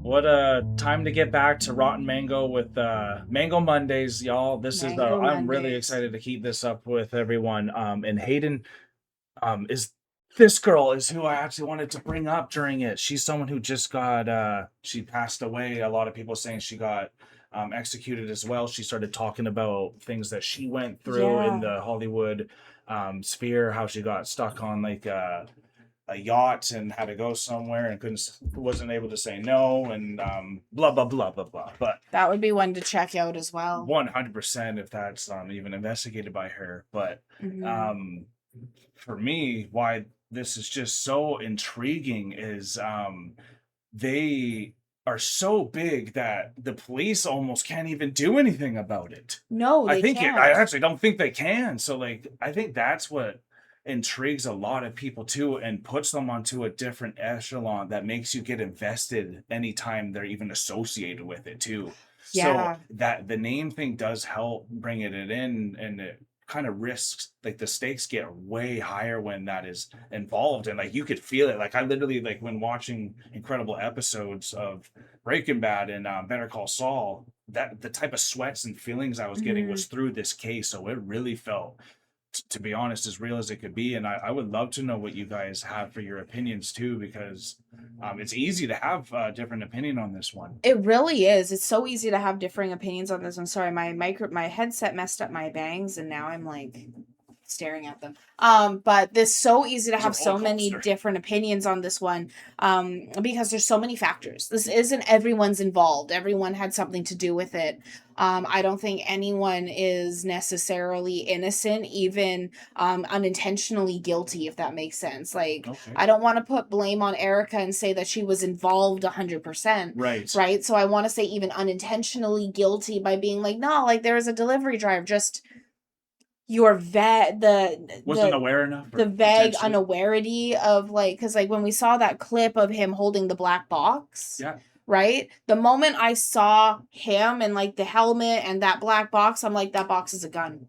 Yeah, no kidding. Right, that's not a gift, that's a gun. Like, with hindsight we can say that too, with hindsight we can see that, we can say that too. But like, they're like seeing, if he would have walked into my area of work and been like, hey, is your boss here? I have something for him. I would have been like, who are you? Like, definitely, I'm with you. Right? Yeah. Like, there's just something there that I wouldn't have let him go see my boss. Right? I'd been like, he's not here. You would have been advocating to get the heck away. I would have been like, get the heck away. Let's look at our cameras and let's call someone. And I'm making an incident report. Yeah, that's right? Like, that's where I'm coming from. I'm coming from, this is an incident report waiting to happen. Yeah. Right? Red flags. Right? Super red flags. So, like, even guilty by naivete. Right? Like, unawareness. Yeah. So like, everyone's involved in this one, and somebody lost their life. It feels like it. It feels like it. And it's very unfortunate, very sad that somebody lost their life because of this. Regardless if this is because of being in a relationship with a bad guy. Like, I've been in a relationship with a bad guy. I'm not dead. Do I deserve to die because I dated a bad guy? No, but he was unstable, and he should put you in some pretty horrible spots. But he was unstable and couldn't control his emotions. And that's why it was the most sobering thing on the paragraph at the end, because even though we want to make it maybe Hollywoodized, it could be as simple as just a man not being able to control his emotions after a no happens. After a no happens. And like, I've been there. Right? And I don't deserve to die. I didn't deserve to die from that. Valeria doesn't deserve to die from that. No. Right? Like, and so these comments saying, oh, she deserved it. Like, that's why they called it femicide and not murder. Yeah, and I just maybe protect myself, I only did the devil's advocate to show you this side. I do not think she deserved to die. I don't think who you are associated with should account to anything, but also who you are with, if you know the full truth. I don't even...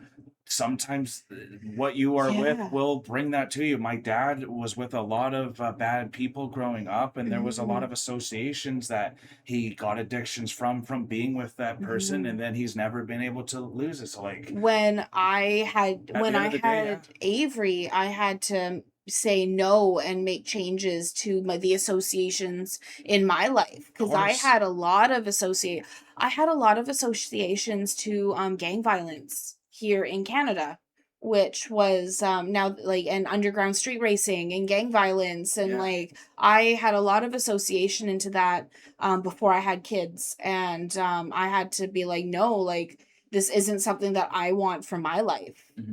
Going forward. Does that mean that my whole life, like anyone who's involved in that, especially when they're younger, I believe Stephanie said that they were like 15 when they met, Yes. right? So But like they were in their mid-20s. going into their mid-20s as they like pretty grew sure up, it but they was. were 15 when they met. So like this is a long-standing relationship from a young age, and your brain doesn't fully mature and like reach like maturity until like 25 to 35. Yeah. Right? So like this is a young these are young people making choices, trying to like navigate this new age that we're in, which is very different than the old age, especially like The New Age Grim Reaper. the New Age Grim Reaper. We've got, occult things. We've got That was as New Age Grim Reaper as you will ever see. and like it's crazy how this whole Rotten Mango kind of started, because it started with like the New Age Grim Reaper, the occult, dark magics and stuff like that, and kind of where it kind of went into like that kind of sacrifice. So it even brings into question, was she sacrificed? And that's why they're even saying the destiny swapping and stuff like that, right? So like Absolutely. That's why I said the brother's keeper and all that. This is Cain and Abel again from day one, and you could just see it. It's the jealousy, it's the numbers were involved in there, whether or not that is the execution. It was involved in there. You wouldn't be saying that if not. That is a psychological slip if I've ever seen one. And if I'm wrong, let me know in the comments below. We want to hear the conversation on this. How excited are you guys that we're back to Rotten Mango, that we're doing some weekly Mango Mondays with y'all? We're very excited. Again, come check out our Patreon free trials if you are not on our Patreon yet, because you would have seen this a week before on Patreon. But if you're here on YouTube, we are so thankful that you're here too. Please hit the like button, and if you do hit the like button, her bangs stay in perfect form for the next reaction, and she would be really excited for that too. Also hit the subscribe button so you don't miss the next Mango Monday. We appreciate you guys for making it this far and spending all your precious time with us as well. We do not take it for granted. And until next time, y'all, we are exiting the rabbit hole, folks. Thank you so much, everyone, for being here with us. This was so much fun, even though it was a really heavy topic to take in. Stephanie is able to handle these very sensitive topics in such a very beautiful way, where it's very palatable. It's very palatable. She's able to bring it in so that we can like really take it in and dissect really it's not as image heavy, right? What's really interesting is I believe so like we have 2 friends in Mexico, and now I really want to I got a few. we got a few, but I want to message Anna and be like, hey, like I just heard about this, like what do you think? What do you know about it? What do you think? This is from where you are. You're some insiders, right? Like I want to relate to what you're relating to.